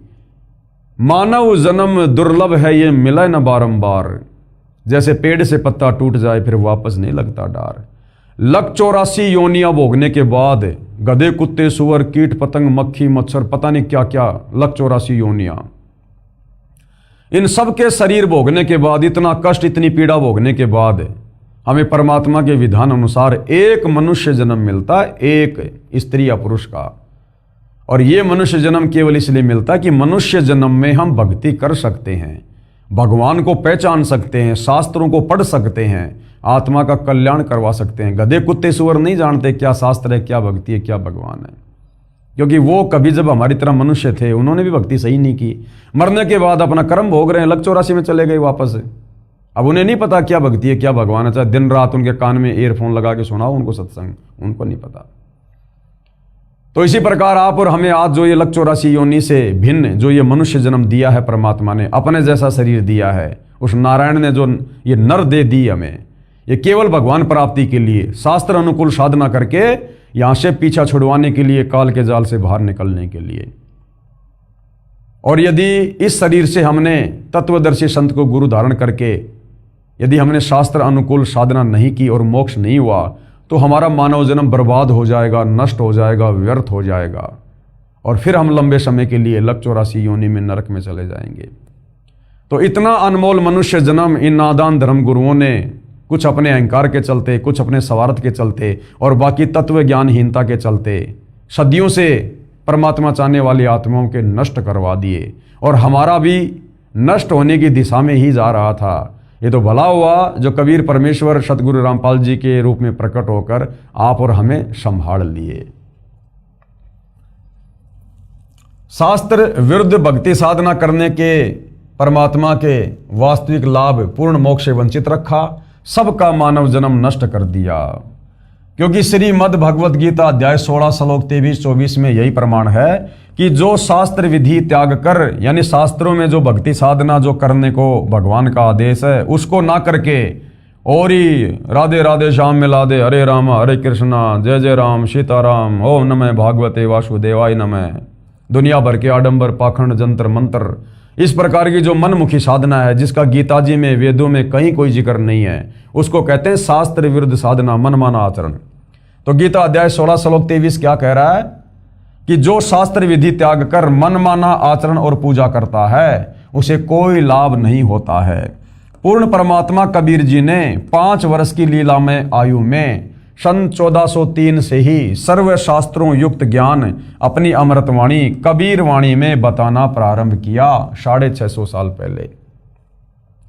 परंतु उन अज्ञानी गुरुओं ने, वो संस्कृत में तो ज्ञानी थे, लेकिन वो शास्त्रों को नहीं समझ पाए। तत्व ज्ञान के अभाव में संस्कृत के विद्वान होने के बाद भी वो अज्ञानी थे। परंतु उन अज्ञानी गुरुओं ने ये ज्ञान भगत समाज तक नहीं जाने दिया। ना तो हिंदू धर्म के अज्ञानी धर्म गुरुओं ने हिंदू समाज में शास्त्रों का वास्तविक ज्ञान जाने दिया, जो कबीर परमात्मा जी बता रहे थे। ना मुसलमान धर्म के अज्ञानी मुल्ला मौलवियों ने, पीरों ने वो वास्तविक ज्ञान जो कुरान शरीफ में, कुरान मजीद में, तौरेत में, जबूर में, इंजिल में, हदीसों में लिखा हुआ था, उस कबीर परमेश्वर के बारे में, उस कबीर अल्लाह के बारे में। सूरत फुरकानी 25 आयत नंबर 52 से 59 में निर्णायक ज्ञान है, जो हजरत मोहम्मद को जिंदा बाबा के रूप में कबीर अल्लाह मिले थे। मुसलमानों का अल्लाह वास्तव में वो शैतान है, वो काल है जिसने गीता का ज्ञान दिया। वही काल, वही ब्रह्म श्री कुरान शरीफ की आयतों का ज्ञान दे रहा है। ये इस प्रकार से धोखा करता है, ये सबको उलझा के रखता है। तो मुसलमान जिसको अपना अल्लाह कहते हैं, वास्तव में वो शैतान है, वो काल है। तो जिंदा बाबा के रूप में कबीर भगवान जैसे धर्मदास जी को मिले, इसी प्रकार हजरत मोहम्मद को भी मिले। उनको शतलोक दिखाया, वास्तविक वो कलमा दिया, वो मंत्र दिया, जो आज आप और हमें प्राप्त है। लेकिन उसके बाद काल की जो है वो प्रेरणा से, काल के दबाव में, उस कबीर भगवान वाली उस भक्ति को हजरत मोहम्मद ने छोड़ दिया और वही घिसी पिटी कुरान शरीफ वाली भक्ति करने लग गया। तो वो ज्ञान जो जिंदा बाबा के रूप में कबीर भगवान ने दिया था हजरत मोहम्मद को, वो ज्ञान कुरान शरीफ में सूरत फुरकान 25 आयत नंबर 52 से 59 में है। लेकिन उसको ना समझकर तत्व ज्ञान के अभाव में मुसलमान धर्म के धर्म गुरुओं ने भी मुसलमान समाज को भ्रमित किया और उन जो है वो कतेबों के विरुद्ध, कुरान शरीफ, कुरान मजीद के विरुद्ध ही ज्ञान दिया। इसी प्रकार जो ईसाई समाज के धर्मगुरु हैं, जो वर्तमान में सर्व सदग्रंथों से स्पष्ट हो रहा है, इससे सिद्ध है कि कबीर देव यानी कबीर प्रभु तत्वदर्शी संत रूप में स्वयं पूर्ण परमात्मा ही आए थे। तत्वदर्शी संत रूप में, यानी कबीर भगवान तत्वदर्शी संत की भूमिका करता है। तो तत्वदर्शी संत रूप में स्वयं कौन आए थे? पूर्ण परमात्मा कबीर ही आए थे। तो आज तत्वदर्शी संत के रूप में कौन आए हुए हैं? स्वयं कबीर परमात्मा ही। क्योंकि सतलोक के बारे में, सृष्टि रचना के बारे में, इस काल के कर्म कुकर्मों के बारे में, शास्त्र अनुकूल साधना के बारे में, 21 ब्रह्मांड में तो किसी को ज्ञान नहीं है। ये काल किसी तक जानकारी जाने नहीं देता।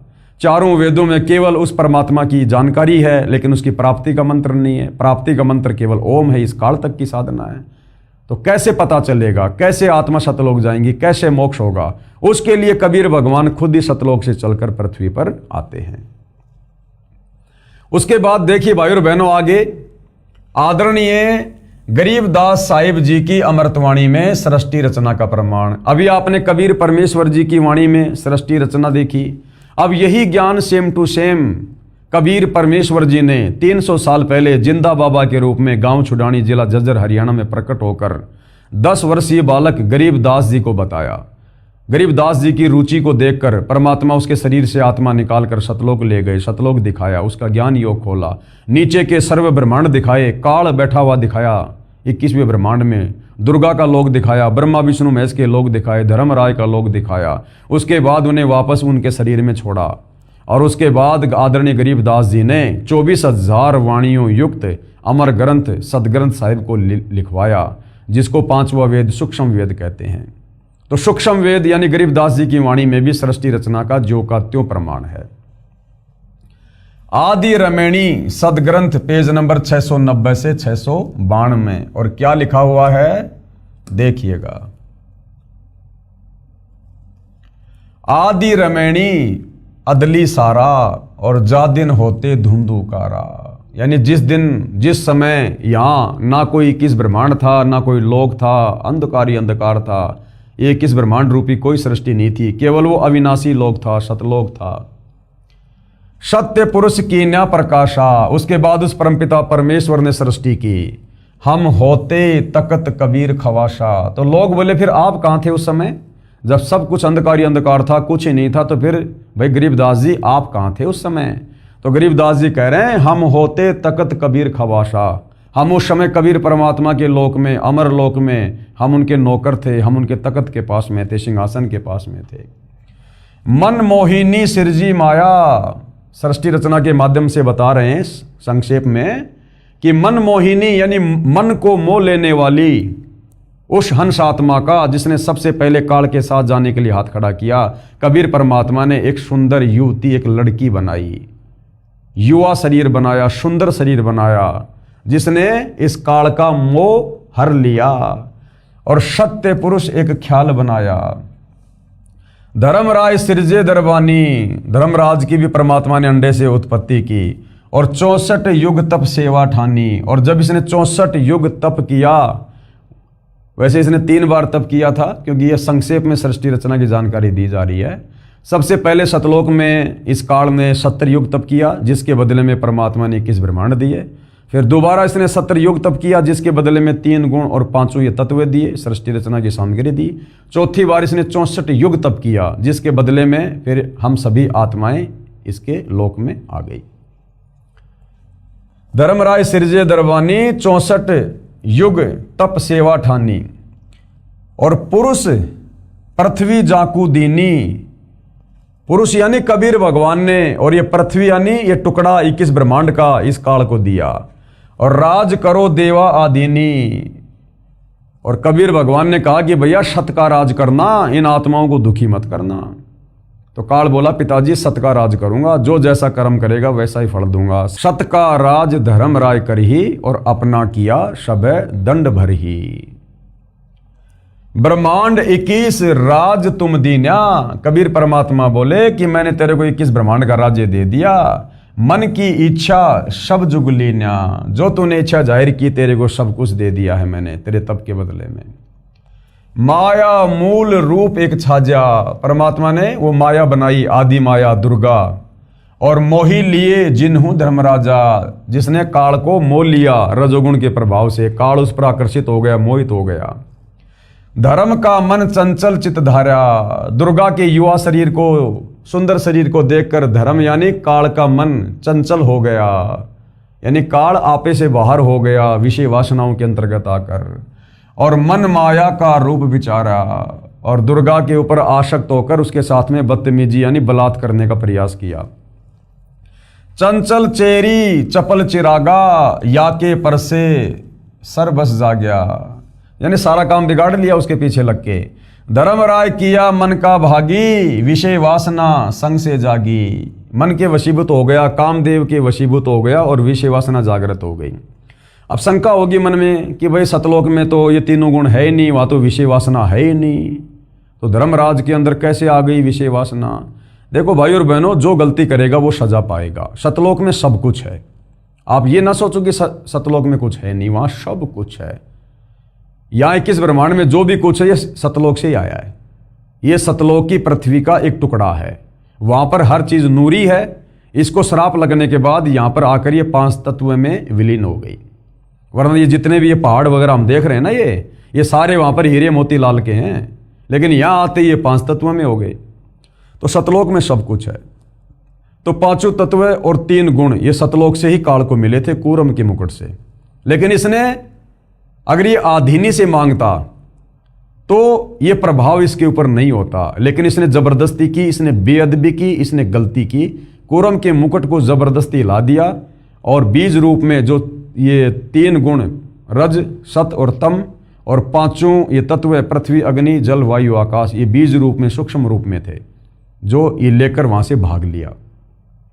तो इसने गलती करी, सतलोक के विधान को तोड़ा इसने, जिस कारण से ये गुण इसके ऊपर हावी हो गए, इसके ऊपर हावी हो गए।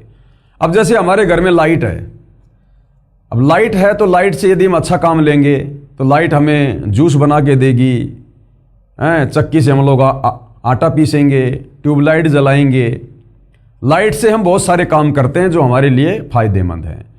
अब उस बिजली के तार को यदि कोई हाथ लगा के बैठ जाएगा तो क्या होगा? वही लाइट जो हमें फायदा पहुंचा रही है वो जान से मार देगी, उठा के पटक देगी। तो इसी प्रकार सतलोक में हर वस्तु है, जो जैसा उपयोग करेगा, जो जैसी गलती करेगा, मालिक के विधान अनुसार वो वैसी सजा पाएगा। तो इस काल ने, धर्मराय ने बेअदबी की अपने बड़े भाई कूरम के साथ में। कूरम ने कहा था भाई एक बार रुक जा, मैं पिताजी से आज्ञा ले लेता हूँ, फिर दे दूंगा तेरे को, अगर गुरुजी बोल देंगे तो, अगर हमारे कबीर भगवान बोल देंगे तो। इसने धैर्य धारण नहीं किया। कूरम जब ध्यान लगाने लगा तो इसने मुकुट पकड़ के हिला दिया और लेके भाग लिया सामग्री, जिस कारण से ये गुण इसके ऊपर हावी हो गए। अन्यथा सतलोक में रजोगुण का, सतोगुण का, तमोगुण का किसी के ऊपर कोई प्रभाव नहीं है। इसका एक उदाहरण दिया परमात्मा ने बहुत बढ़िया, कैसे नहीं है। जैसे हमारे घर में कोई 3 साल का बच्चा है, 4 साल या 5 साल तक का बच्चा है, तो 5 साल तक के बच्चे में रजोगुण बिल्कुल भी नहीं होता, रत्ती भर भी, चाकर भी नहीं हो सकता। वो बच्चा अपनी माँ के साथ में नंगा नहाता है, उसकी माँ भी उसके साथ में बाथरूम में नहाती है। 3, 4, 5 साल तक की बेटी को बाप बाथरूम में नंगी करके जो है वो नहलाता है, लेकिन उस बेटी के मन में रजोगुण की जो है छटांग भी नहीं होती है, ना उस बेटे में होती। ऐसे ही सतलोक में हम इन तीनों गुणों के जो प्रभाव हैं इनसे दूर रहते हैं।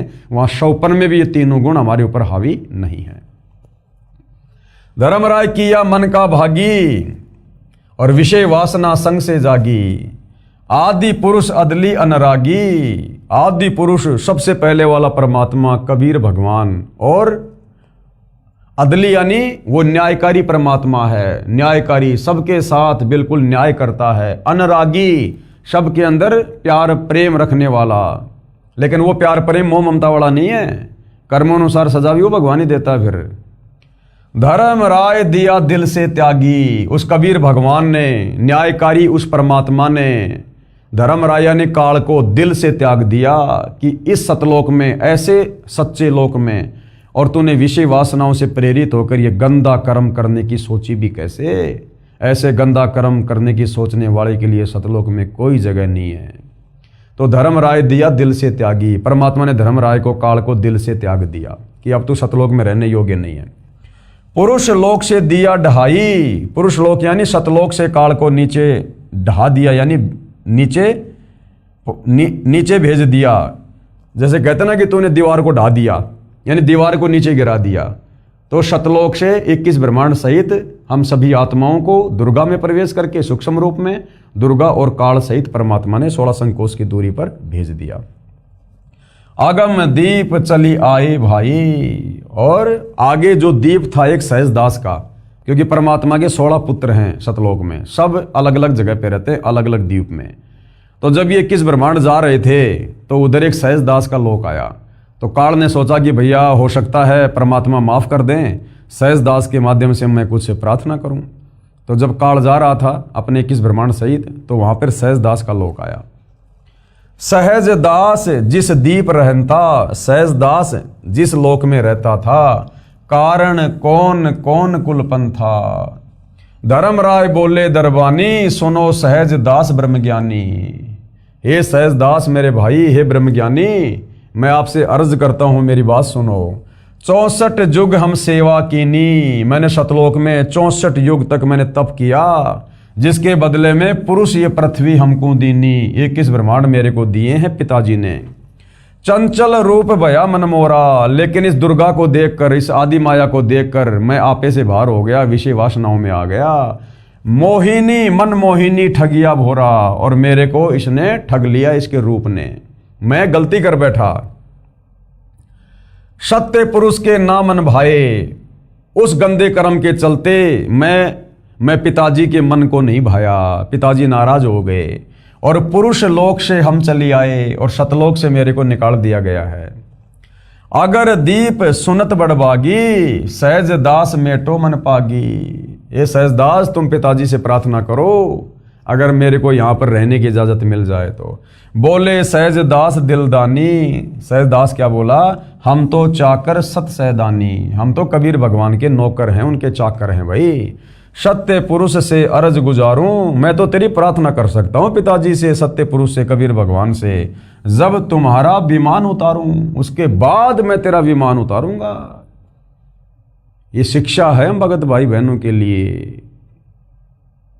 कोई भी भगत हमें भ्रमित करे, कुछ भी करे, अटपट सुनाए, कोई भी आदेश दे हमें गुरु जी की आड़ में, कुछ भी कहे, कोई भी हो, गुरु के निकट रहने वाला या गुरु से दूर रहने वाला, हमने अपने गुरु से पूछ कर ही कार्य करना है। गुरु के आदेश में रहकर ही चलना, वचन में रह के चलना हमने, सत्संग रूपी आदेश में, या जब तक गुरु धरती पर है।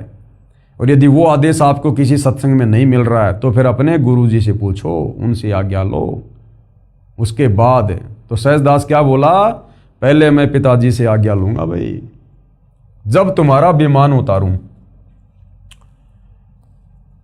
सहजदास को किया पियाना, सहजदास ने वहां से प्रस्थान किया और सत्यलोक लिया परवाना और सत्यलोक में चला गया। वहां पर सत्य पुरुष साहिब सर्वंगी, अविगत अदली अचल अभंगी, वहां जाकर परमात्मा की महिमा करने लगा। जैसे हम भगत भाई बहन लाइव शुरू करने से पहले परमेश्वर का जयकारा लगाते हैं, उनकी महिमा करते हैं ना। क्यों करते हैं? परमेश्वर को प्रसन्न करने के लिए। तो सहजदास ने जाकर पहले तो परमात्मा की महिमा की बहुत ज्यादा। सत्य पुरुष यानी हे सारी सृष्टि के मालिक, साहिब ये परमेश्वर, सर्वंगी सब जगह व्याप्त, अविगत अदली और अचल अभंगी, धर्मराय तुम्हारा दरबानी, अगर दीप चली आए प्राणी। एक धर्मराय नाम का तुम्हारा नौकर है परमात्मा, वो मेरे दीप में आया है। कौन हुक्म करी अर्ज आवाजा, ये परमात्मा आपकी क्या आज्ञा है, कहां पठाओ उस धर्मराजा। जाते ये नहीं कहा कि मेरे पास में वो धर्मराय आया है, मैं उसको अपने लोक में जगह दे दूं क्या, ये नहीं। ये परमेश्वर आपकी क्या आज्ञा है, आपका एक नौकर आया है, आपकी क्या आज्ञा है। यानी बोलने का भी एक तरीका। ये नहीं कहा कि क्या मैं उसको रख लूं क्या पिताजी, नहीं। इसका मतलब तू तो सोच के आया पूरी। ये परमेश्वर आपकी क्या आज्ञा है, आपका एक नौकर आया है, वहां रहने की इजाजत मांग रहा है, आपकी क्या आज्ञा है दाता, जैसा आप कहोगे वैसा ही मैं करूंगा। तो परमात्मा क्या बोले, बही आवाज अदली एक साचा। उस कबीर परमेश्वर ने आकाशवाणी की और क्या कहा, विषय लोक जा तीन्यू बाचा। विषय लोक यानी गंदे लोक में, विषय वासनाओं के लोक में, उसको वहीं जाने दे। तीनों वाचा, तीन वचन से कह रहा हूं, मन कर्म वचन से, उसको बिल्कुल भी मत रोकना, उसको जाने दे विषय वासनाओं के जाल में, क्योंकि कुबद उसी के मन में आई थी ना, तो भोगने दे उसे। सहज विमान चले अधिकाई। सहजदास ने इतनी बात सुनकर तुरंत वापस रफ्तार पकड़ ली, ज्यादा वाद विवाद नहीं किया कि परमात्मा दया कर दो, ना ना ना, बस आदेश हो गया तो हो गया, निकल ले। और छिन में अगर दीप चली आई, और तुरंत क्षण भर में और अपने लोक में वापस आ गया।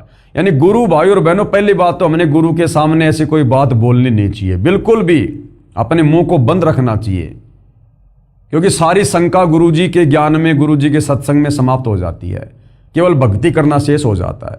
मन में शंका उठ रही है, उठने दो, सत्संग सुनते रहो, उससे परमात्मा दया कर देंगे, आ जाएगी सामने सारी चीजें। वो अंतर्यामी है, सब जानता है किसको क्या कांटा चुभ रहा है, समय आने पर आपको दवा दे देगा। तो गुरु के सामने बिल्कुल भी वचन नहीं बोलना चाहिए, गुरु के सन्मुख वचन ना कहिए। सो शिष्य रहनी गहनी सुख लइए। वही शिष्य वास्तव में सुखी हो सकता है और सतगुरु की भक्ति से लाभ प्राप्त कर सकता है। कोई वाद विवाद नहीं करनी चाहिए अपने गुरु जी से किसी भी प्रकार का। और गुरु जो आज्ञा दे, गुरु जो आज्ञा दे, उस आज्ञा को शिरोधारिये तुरंत। ठीक है गुरु जी, जय हो परमात्मा की, जय हो मालिक जी, दाता जी मालिक। ना नुकर नहीं, को सलाह देने की गलती मत कर देना कि गुरु जी अगर इसमें ऐसा कर लें तो कैसा रहेगा। मर गए उसी समय, मर गया। अरे वो अंतर्यामी सोच समझ के बोल रहा है, तो उससे ज्यादा दिमाग वाला है क्या। तो इस प्रकार से हमने अपने गुरुदेव के साथ में व्यवहार करना है। हम तो अर्ज करी अनुरागी। सहजदास बोला, भाई मैंने तो तेरी अर्जी लगाई थी, मैंने तो बहुत प्रार्थना की, तुम विषय लोक जाओ बड़भागी। सहजदास भी बेचारा दुखी होता कह रहा कि भाई अब तू जा, परमात्मा का आदेश है। धर्मराय चले विमाना और मान सरोवर आए प्राणा। धर्मराय के विमान वहां से चल पड़े और सतलोक की बाउंड्री पर वहां पर एक मान सरोवर है। मान सरोवर रह न पाए, वहां भी परमात्मा ने उसको रुकने नहीं दिया। दरे कबीरा थाना लाए, वहां कबीर परमात्मा ने रूप में खुद ही बैठे थे लेकर डंडा। बोला चल चल आगे आगे। बंकनाल की बिस्मी घाटी तहां कबीरा रोकी घाटी। इन पांचों मिल जगत बंधाना, इन पांचों ने मिलकर संसार को बांध रखा है। 21 ब्रह्मांड में सब प्राणियों को कर्म बंधन में बांध रखा है। पांच कौन? तीन तो ये ब्रह्मा विष्णु महेश और दुर्गा और ये काल। इन पांचों मिल जगत बंधाना, इन पांचों ने मिलकर संसार में परमेश्वर की आत्माओं को कर्म जाल में बांध रखा है। उल्टी साधना में 184 जीव सताना, और 184 में डाल के फिर उनको तरह तरह की यातनाएं दी जाती हैं, क्योंकि शास्त्र अनुकूल साधना है नहीं। और शास्त्र अनुकूल साधना जो चारों वेदों वाली है इस ओम नाम की, और ओम नाम की साधना से इसके ब्रह्मलोक में चले जाओ, वहां रहकर फिर वापस 184 में। तो रहना जन्म और मरण में, ये यहाँ का अटल नियम है, जन्म और मरण। जिसका जन्म उसकी मृत्यु काल के लोक में निश्चित है। फिर संस्कारवश 184 योनियां भोगनी पड़ेंगी और नरक भी भोगना पड़ेगा। ब्रह्मा विष्णु महेश्वर माया, ब्रह्मा विष्णु महेश और इनकी माता माया यानी दुर्गा, और धर्मराय यानी काल, धर्मराय का राज पठाया। इन चारों ने धर्मराज के इस ढमढमे को ये चला रहे हैं चारों। कौन? ब्रह्मा विष्णु महेश, माया यानी दुर्गा, यानी ये चारों माँ बेटे धर्मराज का राज पठाया, धर्मराज का शासन चला रहे हैं यहाँ पर, उसके भोजन की व्यवस्था कर रहे हैं। रजोगुण के प्रभाव से ब्रह्मा जी जीवों की उत्पत्ति करता है, सतोगुण के प्रभाव से विष्णु जी सबको मोह ममता में बांध के रखते हैं, और शंकर जी अंत में किसी न किसी तरीके से उनको टपका के अपने पिता काल ब्रह्म के मुंह में भेज देता है तपस्या पर। ये खोकापुर झूठी बाजी, इस काल के किस ब्रह्मांड को खोकापुर कहा है। खोकापुर यानी थोता, यहां कोई आनंद नहीं, कोई सुख नहीं है, झूठा लोभ दे रखा है यहाँ पर, झूठा सुख दे रखा हमारे को यहाँ पर। इसको थोतापुर, खोकापुर कहा है परमात्मा ने। ये खोकापुर झूठी बाजी, और भिस्त बैकुंठ दगासी साजी। भिस्त यानी स्वर्ग, बैकुंठ भी कहते हैं हमारे साथ में धोखा कर रखा है। ये धोखा नरक और स्वर्ग, भिस्त बैकुंठ दगासी साजी। कृत्रिम जीव बुलाने भाई, निज घर की तो खबर न पाई। अब यहां पर हमारे को क्या बना दिया इन्होंने? ये कृत्रिम जीव यानी बनावटी जीव बना दिए। हमारा मूल स्वरूप है आत्मा, जो आत्मा कभी मरती नहीं, आत्मा अविनाशी है। हमारे को शरीर में बांध दिया, आत्मा को शरीर दे दिया, ऊपर ये आवरण चढ़ा दिया, 5 शरीर चढ़ा दिया हमारे ऊपर काललोक में आने के बाद। स्थूल शरीर जो आप और हमारा ये शरीर है हाड़ मांस वाला, ये है स्थूल शरीर। ये छूटने के बाद में आत्मा पे चढ़ा हुआ है सूक्ष्म शरीर, फिर कारण, फिर महाकारण, फिर कैवल्य।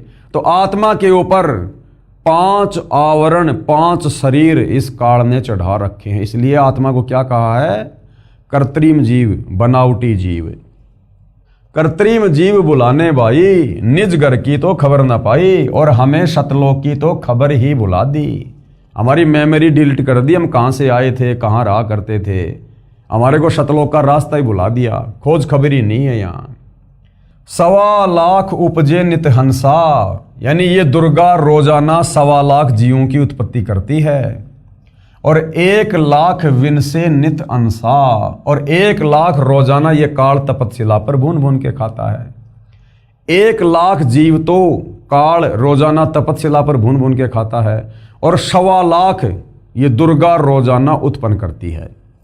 अब काल यदि 1 लाख खाता है तो दुर्गा फिर ये 25% एक्स्ट्रा यानी 1.25 लाख क्यों रोजाना उत्पन्न करती है मानव शरीर? कारण क्या है कि ये मनुष्य शरीर छूटने के बाद, जैसे 1 लाख मनुष्य शरीर छूट गए और काल की तपस्या पर गए, अब वो जो 1 लाख हैं भाई और बहनों, उन्होंने मनुष्य जन्म में जैसे भी भक्ति की, साधना की, अच्छे बुरे कर्म किए, उस आधार से जरूरी नहीं कि वापस उनको मनुष्य जन्म में मिलेगा। किसी को तो मनुष्य जन्म मिल गया, और बाकी अपने उन कर्मों के अनुसार पाप और पुण्य के आधार से कोई नरक में गया, कोई स्वर्ग में गया, कोई 184 में गया। तो जो आत्माएं 184 में चली गई उनकी पूर्ति करने के लिए दुर्गा ने 25% एक्स्ट्रा मनुष्य जन्म देने पड़ते हैं, ताकि काल की खुराक बराबर बनी रहे, इंसानों की कोई वो कमी ना रहे। जिस कारण काल 1 लाख खाता है और दुर्गा 25% एक्स्ट्रा जो है ये पैदा करती है। सवा लाख उपजे नित हंसा और 1 लाख विनसे नित अंसा। और ये उपती खपती और परले फेरी हर्ष शोग जोरा जमजेरी। जन्म लेना फिर मर जाना और ये परले में आ जाना। हर्ष यानी जो है खुशी, शोक यानी दुख, जोरा जमजेरी यानी इस काल के लोक में ये सुख दुख जन्म मृत्यु ये अरहट का कुआं चलता रहता है। पांचों तत्व हैं परले माही। पांचों तत्व पृथ्वी अग्नि जल वायु आकाश, परमात्मा कहते हैं ये उत्पत्ति और ये परलय में है, ये भी नष्ट होते हैं क्योंकि 21 ब्रह्मांड की सृष्टि पांचों इन तत्वों से बनी है। तो जब 21 ब्रह्मांड ही नष्ट होता है तो पांचों तत्व कहाँ रह जाएंगे। और शतगुण रजगुण तमगुण झाई, 8 अंग मिली है माया और पिंड ब्रह्मांड शकल भरमाया। सब जीवों को इसने भ्रमित कर रखा है काल के आदेश से। या में सुरती शब्द की डोरी, या में सुरती शब्द की डोरी, अगर वो वास्तविक शब्द मिल जाए तो हमारी सुरती हमारा ध्यान सतलोक में लग सकता है, दूसरा कोई उपाय नहीं। और पिंड ब्रह्मांड लगी है खोरी, श्वासा पारस मन गए राखो। श्वासा पारस यानी श्वासों का जो मंत्र है जो कबीर परमात्मा तत्वदर्शी संत रूप में आके देते हैं वो पारस पूंजी के समान है। जैसे पारस एक पत्थर होता है, यदि उसको लोहे से टच कर दिया जाए तो लोहा भी सोना बन जाता है, चाहे कितना टन हो, चाहे पूरा का पूरा पहाड़ हो। तो इसी प्रकार कबीर परमेश्वर का जो शतनाम है, जो मंत्र है, वो पारस की तरह काम करता है।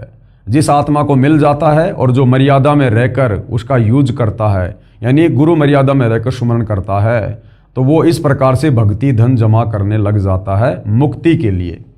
तो श्वासा पारस मन गए राखो, यानी वो श्वास वाला मंत्र वो पारस की तरह है। और खोली कपाट अमीरस चाखो, वो सारे वज्र कपाट खोल देगा, सारे दिमाग के बंद दरवाजे खोल देगा। और अमीरस चाखो यानी भक्ति का वो अमृत, हम उसका रस पान करने लग जाएंगे, यानी हमें फिर आनंद आएगा भक्ति वाला। सुनाऊं हंस शब्द सुन दासा, आदरणीय गरीबदास जी कह रहे हैं सुनाऊं हंस शब्द सुन दासा और अगम दीप अग है बाशा, कि ये ज्ञान सुन तू मेरे से, वास्तविक ज्ञान अगम दीप है अगवाशा, कि तेरा जो ठिकाना है ना वो शतलोक है, वो अगम दीप, तू यहाँ का रहने वाला नहीं है किस ब्रह्मांड का।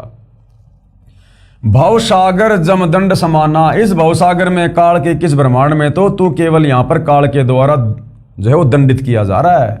धर्मराज का है तलबाना, 21 ब्रह्मांड में तो काल का धर्मराज का ही जो है ये फुरमान चलता है, आदेश चलता है। पांचों ऊपर पद की नगरी और बाट विहंगम बंकी डगरी। पांचों ऊपर, पांच कौन? ब्रह्मा विष्णु महेश दुर्गा और काल, इनके ऊपर वो पद की नगरी है, यानी शतलोक है। और बाट विहंगम बंकी डगरी, और वहां जाने का रास्ता बहुत टेढ़ा मेढ़ा है, बगैर तत्वदर्शी संत की शरण के वहां नहीं जा सकते। हमरा धर्म राय सुदावा भवसागर में जीव भरमावा। कबीर परमात्मा कहते हैं कि मेरा धर्मराज के साथ में एग्रीमेंट है, भवसागर में जीव भरमावा। हम तो कहें अगम की वाणी, हम तो सतलोक की बात बताते हैं, जहां अविगत अदली आप बिनानी, जहां वो सत्य पुरुष कबीर परमात्मा खुद बैठे हुए हैं। बंदी छोड़ हमारा नामम अजर अमर है अस्थिर ठामरम, हमारा नाम बंदी छोड़ है। बंदी छोड़ यानी काल के कर्म बंधनों से छुड़वा कर सतलोक ले जाने वाला। अजर अमर है अस्थिर ठामम, और मैं जहां रहता हूं वो जगह क्या है? अजर अमर है, सतलोक है, कभी विनाश में नहीं आता। अस्थिर यानी वो स्थायी रहता है, कभी विनाश में नहीं आता। ठाम यानी जगह, धाम, स्थान। जुगन जुगन हम कहते आए, यानी ये तत्व ज्ञान जीव आत्माओं को हम युगों युगों से समझा रहे हैं सतलोक जाने वाला। जम जोरा से हंस छुटाए, जम यानी काल, जोरा मानी ये मृत्यु, हमने इससे बहुत सारे भक्तों को छुटाया है। जो कोई माने शब्द हमारा, जो मेरे ज्ञान के ऊपर विश्वास कर लेता है, जो मेरे तत्व ज्ञान को स्वीकार कर लेता है, नाम ले लेता है और मर्यादा में रहकर भक्ति करता है, तो भव सागर नहीं भर में धारा, वो वापस इस काल के लोक में फिर नहीं आता है। जिस प्रकार गीता ज्ञानदाता काल ब्रह्म गीता अध्याय 18 श्लोक 62 में कह रहा कि अर्जुन तो सर्वभाव से उस परमेश्वर की शरण में जा, वहां जाने के बाद फिर प्राणी लौटकर वापस संसार में नहीं आता। या में सुरती शब्द का लेखा। अब इसमें सबसे महत्व क्या है, मर्यादा में रहकर सुरती लगाकर। जैसे प्रथम जो मंत्र हमें देते हैं गुरुदेव, तो गुरुदेव कहते हैं कि मंत्र अपना असल में काम उस समय करेगा जब तुम सुरती, नृति और मन के साथ जाप करोगे। फिर हमें सतनाम मिलता है श्वास का, वो अपना वास्तविक नाम उस समय काम करेगा जब सुरती, नृति, मन और पवन से हम उसका सुमरण करेंगे। फिर हमें सार नाम, सार शब्द मिलता है, वो अपना काम उस समय करेगा जब हम चिंतन मनन करेंगे, अपने गुरु को ही परमेश्वर मानकर भक्ति में लीन रहेंगे संसार से हटकर।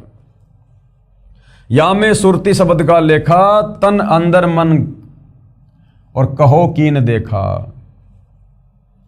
दास गरीब अगम की वाणी, खोजा हंस शब्द सैदानी। ये अगम की बातें बताई हैं, तत्व ज्ञान इसको वही खोज पाता है जो हंस वास्तव में उस प्रेम से, उस परमात्मा से प्यार करता है, उस परमात्मा के शब्द से जो प्यार करता है, यानी जो उनके ज्ञान पर विश्वास करके मर्यादा में रह के भक्ति करता है। इन अमृतवाणियों का पूज्य गुरुदेव भगवान ने, यानी वर्तमान के रियल कबीर परमेश्वर जी ने किस प्रकार से सरल और यथार्थ अनुवाद करके हमें बताया है, देखिएगा। उपरोक्त अमृतवाणी का भावार्थ है, क्या भावार्थ है कि आदरणीय गरीबदास साहिब जी कह रहे हैं कि यहां पहले केवल अंधकार था, पहले यहां किस ब्रह्मांड में कुछ नहीं था, बिल्कुल अंधकार था, शून्य था, तथा पूर्ण परमात्मा कबीर साहिब जी सतलोक में तख्त सिंहासन पर विराजमान थे। ऊपर के 4 लोकों की रचना करके सतलोक में कबीर परमात्मा खुद ही सत्य पुरुष के सिंहासन पर विराजमान थे। हम वहां चाकर थे, गरीबदास जी कह रहे हैं हम वहां पर नौकर थे उनके, यानी गरीबदास जी के रूप में भाई और बहनों खुद ही कबीर परमात्मा 300 साल पहले आए थे। वो अपना डबल रोल कर रहे थे। जैसा 650 साल पहले बनारस के काशी के भंडारे में हमने जो कथा सुनी कि कबीर परमात्मा के नाम से झूठी चिट्ठियां डाल दी गई कि कबीर भंडारा करेगा, 18 लाख लोग आ गए। कबीर भगवान झोपड़ी में बैठे हैं और अपना दूसरा रूप बनाया केशव बंजारे का, और सारी व्यवस्था भंडारे की। इसी प्रकार गरीबदास जी और कबीर भगवान दोनों एक ही शक्ति हैं, वो उनका डबल रोल थे। पहले वो उदाहरण पेश कर गए क्योंकि उन्होंने सूक्ष्म वेद 5वां वेद लिखवाना था, उसकी रचना करवानी थी, तो दोनों एक ही थे, बस डबल रोल था। क्योंकि सूक्ष्म वेद की वाणी, तत्व ज्ञान की वाणी उस कबीर परमेश्वर के अलावा 21 ब्रह्मांड में कोई नहीं बोल सकता। तो गरीबदास जी अपने आप को छुपाते हुए कह रहे हैं कि मैं उस समय उस कबीर परमात्मा के दरबार में था, हम वहां पर नौकर थे। परमात्मा ने ज्योति निरंजन को उत्पन्न किया, यानी काल को उत्पन्न किया अंडे से। फिर उसके तप के प्रतिफल में 21 ब्रह्मांड उसको प्रदान कर दिए। फिर माया यानी ये प्रकृति यानी देवी दुर्गा की उत्पत्ति की। युवा दुर्गा के रूप पर मोहित होकर ज्योति निरंजन काल ब्रह्म ने दुर्गा यानी प्रकृति से बलात्कार करने की चेष्टा की। ब्रह्म यानी काल को उसकी सजा मिली, उसे शतलोक से निकाल दिया तथा श्राप लगा कि 1 लाख मानव शरीरधारी प्राणियों का प्रतिदिन आहार करेगा और 1.25 लाख उत्पन्न करेगा। काल ब्रह्म ने देवी दुर्गा से विवाह किया 21 ब्रह्मांड में आके, और 3 पुत्र उत्पन्न किए, रजगुण युक्त ब्रह्मा, सतगुण युक्त विष्णु तथा तमगुण युक्त शिव को सुनियोजित षड्यंत्र के तहत उत्पन्न किया। संतान उत्पत्ति भी क्योंकि सुनियोजित षड्यंत्र के तहत, और वो ही वर्ती भाई और बहनों यहां पर सब प्राणियों की है। आप और हम जो संतान उत्पत्ति करते हैं, कहीं न कहीं उसका एक मकसद होता है कि बुढ़ापे में रोजी रोटी का सहारा बनेगा। तो काल ने भी 3 पुत्रों की उत्पत्ति अपनी रोजी रोटी के लिए की थी। ब्रह्मा जी को रजोगुण से युक्त कर दिया, विष्णु जी को शतोगुण से, शंकर जी को तमोगुण से, अपने भोजन के लिए। काल ब्रह्म ने अपने आहार के लिए अपने 3 पुत्रों से उत्पत्ति, स्थिति तथा संहार कार्य करवाता है। इस षड्यंत्र की पोल परम अक्षर ब्रह्म यानी सत्य पुरुष जी ने पृथ्वी पर आकर खोली। कबीर भगवान ने चारों युगों में आके, सतयुग, त्रेता, द्वापर और कलयुग में आकर इस षड्यंत्र की पोल खोली, और आज सतगुरु रामपाल जी के नाम से आकर इस षड्यंत्र की महापोल खोल रहे हैं। सब जीव अज्ञानता के कारण इन्हीं ब्रह्मा, विष्णु, शिव तथा देवी व अन्य देवताओं को पूर्ण परमात्मा मानकर भक्ति करते हैं, क्योंकि किसी को सत्य पुरुष की जानकारी है ही नहीं। काल के जाल से निकल नहीं पाते हैं, जन्म मरण के चक्कर में कष्ट उठा रहे हैं। कोई जीव काल ब्रह्म के 21 ब्रह्मांडों में सुखी नहीं है। ब्रह्मा, विष्णु तथा महेश भी यहां कष्ट पर कष्ट उठाते हैं। सुनते हैं भाई और बहनों हम इन कथाओं में, इन पुराणों में कभी तो ये राक्षस देवताओं पे चढ़ाई कर देते हैं, फिर इन देवताओं का और राक्षसों के साथ में युद्ध होता है। कभी भस्मासुर के साथ में देवी लड़ रही है, कभी ब्रह्मा, कभी विष्णु, कभी महेश हैं। वो भस्मासुर था, उसने शंकर जी से भस्म कंडा ले लिया, फिर उसी को मारने के लिए दौड़ पड़ा। शंकर जी आगे आगे दौड़ रहे हैं जान बचाने के लिए, पीछे पीछे वो भगत भाग रहा है। तो ये भी यहाँ पर सुखी नहीं है भाई और बहनों, ये भी महादुखी हैं।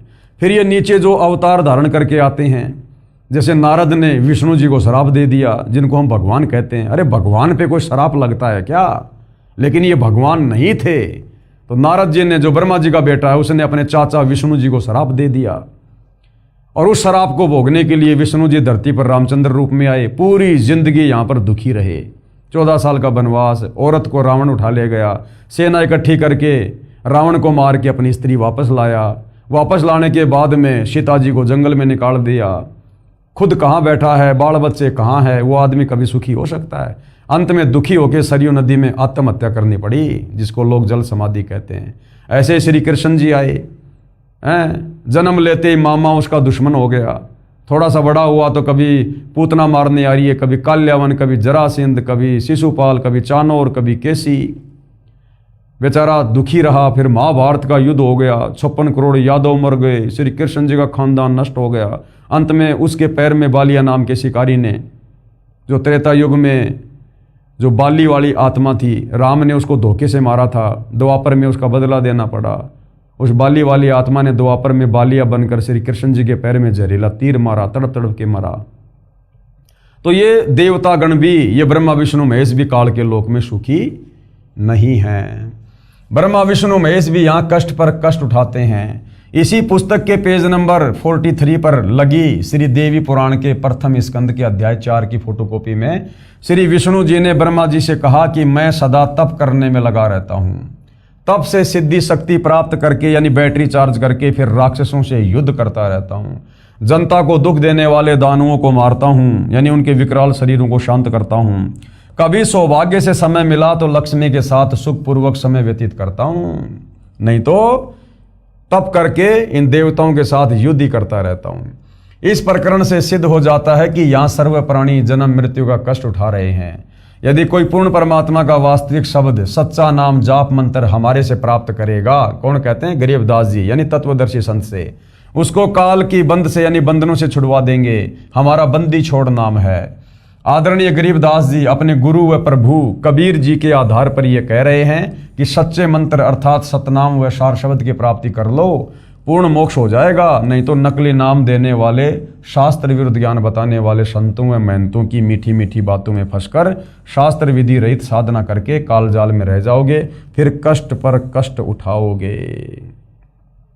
इस विषय में गरीबदास जी क्या कहते हैं? गरीबदास जी महाराज की वाणी, माया आदि निरंजन भाई और अपने जाए आपे खाई।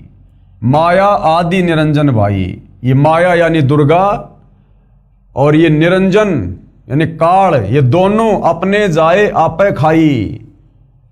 अपने द्वारा पैदा किए गए इन पुत्रों को ये खुद ही खाते हैं, खुद ही। एक सत्संग में गुरुदेव ने बताया, ये काल तो खाता है तपस्या पर, ये दुर्गा भी खाती है। उदाहरण दिया गुरुदेव ने कि जैसे घर में अगर कोई मीट बनाता है या कोई और वस्तु बनाता है तो वो औरत भी खाती है।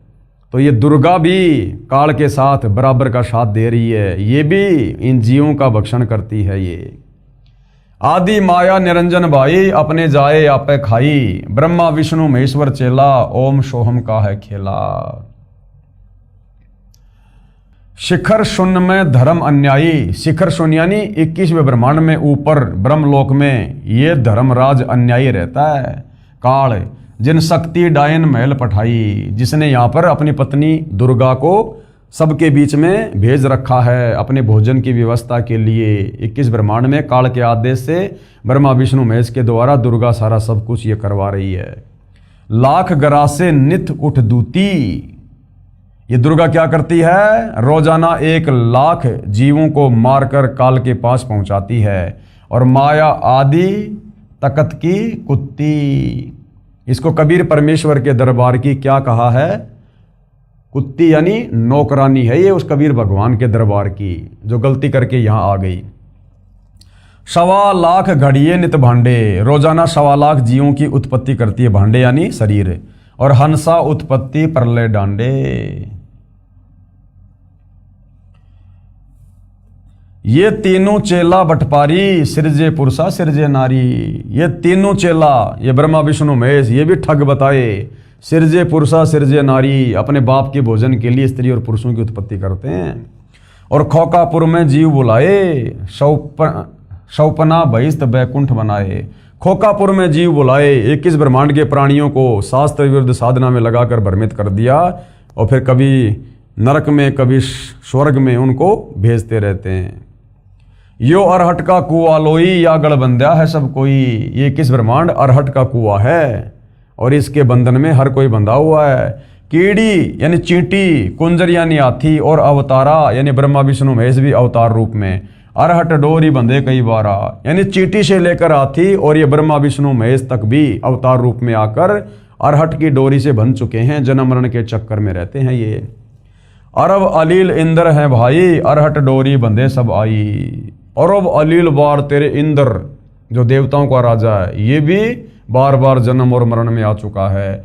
शेष यानी शेषनाग, महेश यानी शंकर जी, और गणेश्वर ये गणेश जी और उसके वो गण। ताही अरहट डोरी बंधे सब आही, यानी 21 ब्रह्मांड में कोई नहीं बचा है। जितने भी गण हैं, जितने भी देवता हैं, ब्रह्मा विष्णु महेश हैं, देवताओं का राजा इंद्र है, 33 करोड़ देव हैं, 9 नाथ 84 सिद्ध हैं, जितने भी हैं सब यहाँ पर जन्म और मरण में है, अरहट की डोरी से बंधे हुए हैं। शुक्रादिक और ब्रह्मादिक देवा, शुक्रादिक यानी सुखदेव जैसे ऋषि, और ब्रह्मादिक यानी ब्रह्मा विष्णु महेश। अरहट डोरी बंधे सब खेवा, कोटिक करता फिरता देखा, अरहट डोरी कहूँ सुन लेखा। चतुर्भुजी भगवान कहावे, ये ब्रह्मा विष्णु महेश 4 भुजा के भगवान हैं। अरहट डोर बंधे सब आवे, ये भी काल की अरहट की डोरी के जन्म और मरण के चक्कर में हैं। यो है खोकापुर का कुआ, ये 21 ब्रह्मांड क्या है? ये कुआ है, कुआ खोकापुर। और या में पड़ा सो निश्चय मुआ, और इसमें जो कोई सतलोक से गलती करके नीचे गिरेगा वो अवश्य जन्म और मरण में आएगा। या फिर ये पृथ्वी जो लोक है ये 21 ब्रह्मांड में कुआ है, यहाँ जो आएगा वो जन्म और मरण में रहेगा। तो भाइयों और बहनों, अब आगे इन सभी वाणियों का पूज्य गुरुदेव भगवान ने सरलार्थ किया है। चूँकि वीडियो ज़्यादा लंबा हो जाएगा, विषय बहुत ही गहरा और गहन है, धीरे धीरे हम इसको समझेंगे तभी हमारे को ये सदियों से वर्षों से उलझा हुआ आध्यात्मिक ज्ञान धीरे धीरे समझ में आएगा। तो जनता की अदालत में जो मामला चला हुआ है, श्री कृष्ण जी के वकील हिंदू धर्मगुरु और कबीर जी के वकील सतगुरु रामपाल जी, मुद्दा है कबीर बड़ा या कृष्ण। तो सारी बातें शास्त्रों से प्रमाणित करके बताई जा रही हैं, और जनता की अदालत में जनता को सृष्टि रचना से कबीर परमेश्वर जी की वाणी और आदरणीय गरीबदास जी की अमृतवाणी से ये बताया जा रहा है, साबित किया जा रहा है कि वास्तव में सृष्टि रचना क्या है, ये काल क्या है, दुर्गा क्या है, ब्रह्मा विष्णु महेश क्या है, क्यों यहाँ पर सभी जन्म और मरण के चक्कर में हैं, ये काल किसी को दर्शन क्यों नहीं देता, ब्रह्मा विष्णु महेश तीनों गुणों से युक्त करके काल में क्यों यहाँ पर सभी जीवों को कर्म बंधनों में बांध रखा है। ये सारी बातें आप और हमें अब युगों युगों बाद, सदियों बाद परमेश्वर रामपाल जी के कर कमल से लिखित पुस्तकों के माध्यम से, उनके मुख कमल से उच्चारित प्रवचनों के माध्यम से सुनने को मिल रही हैं।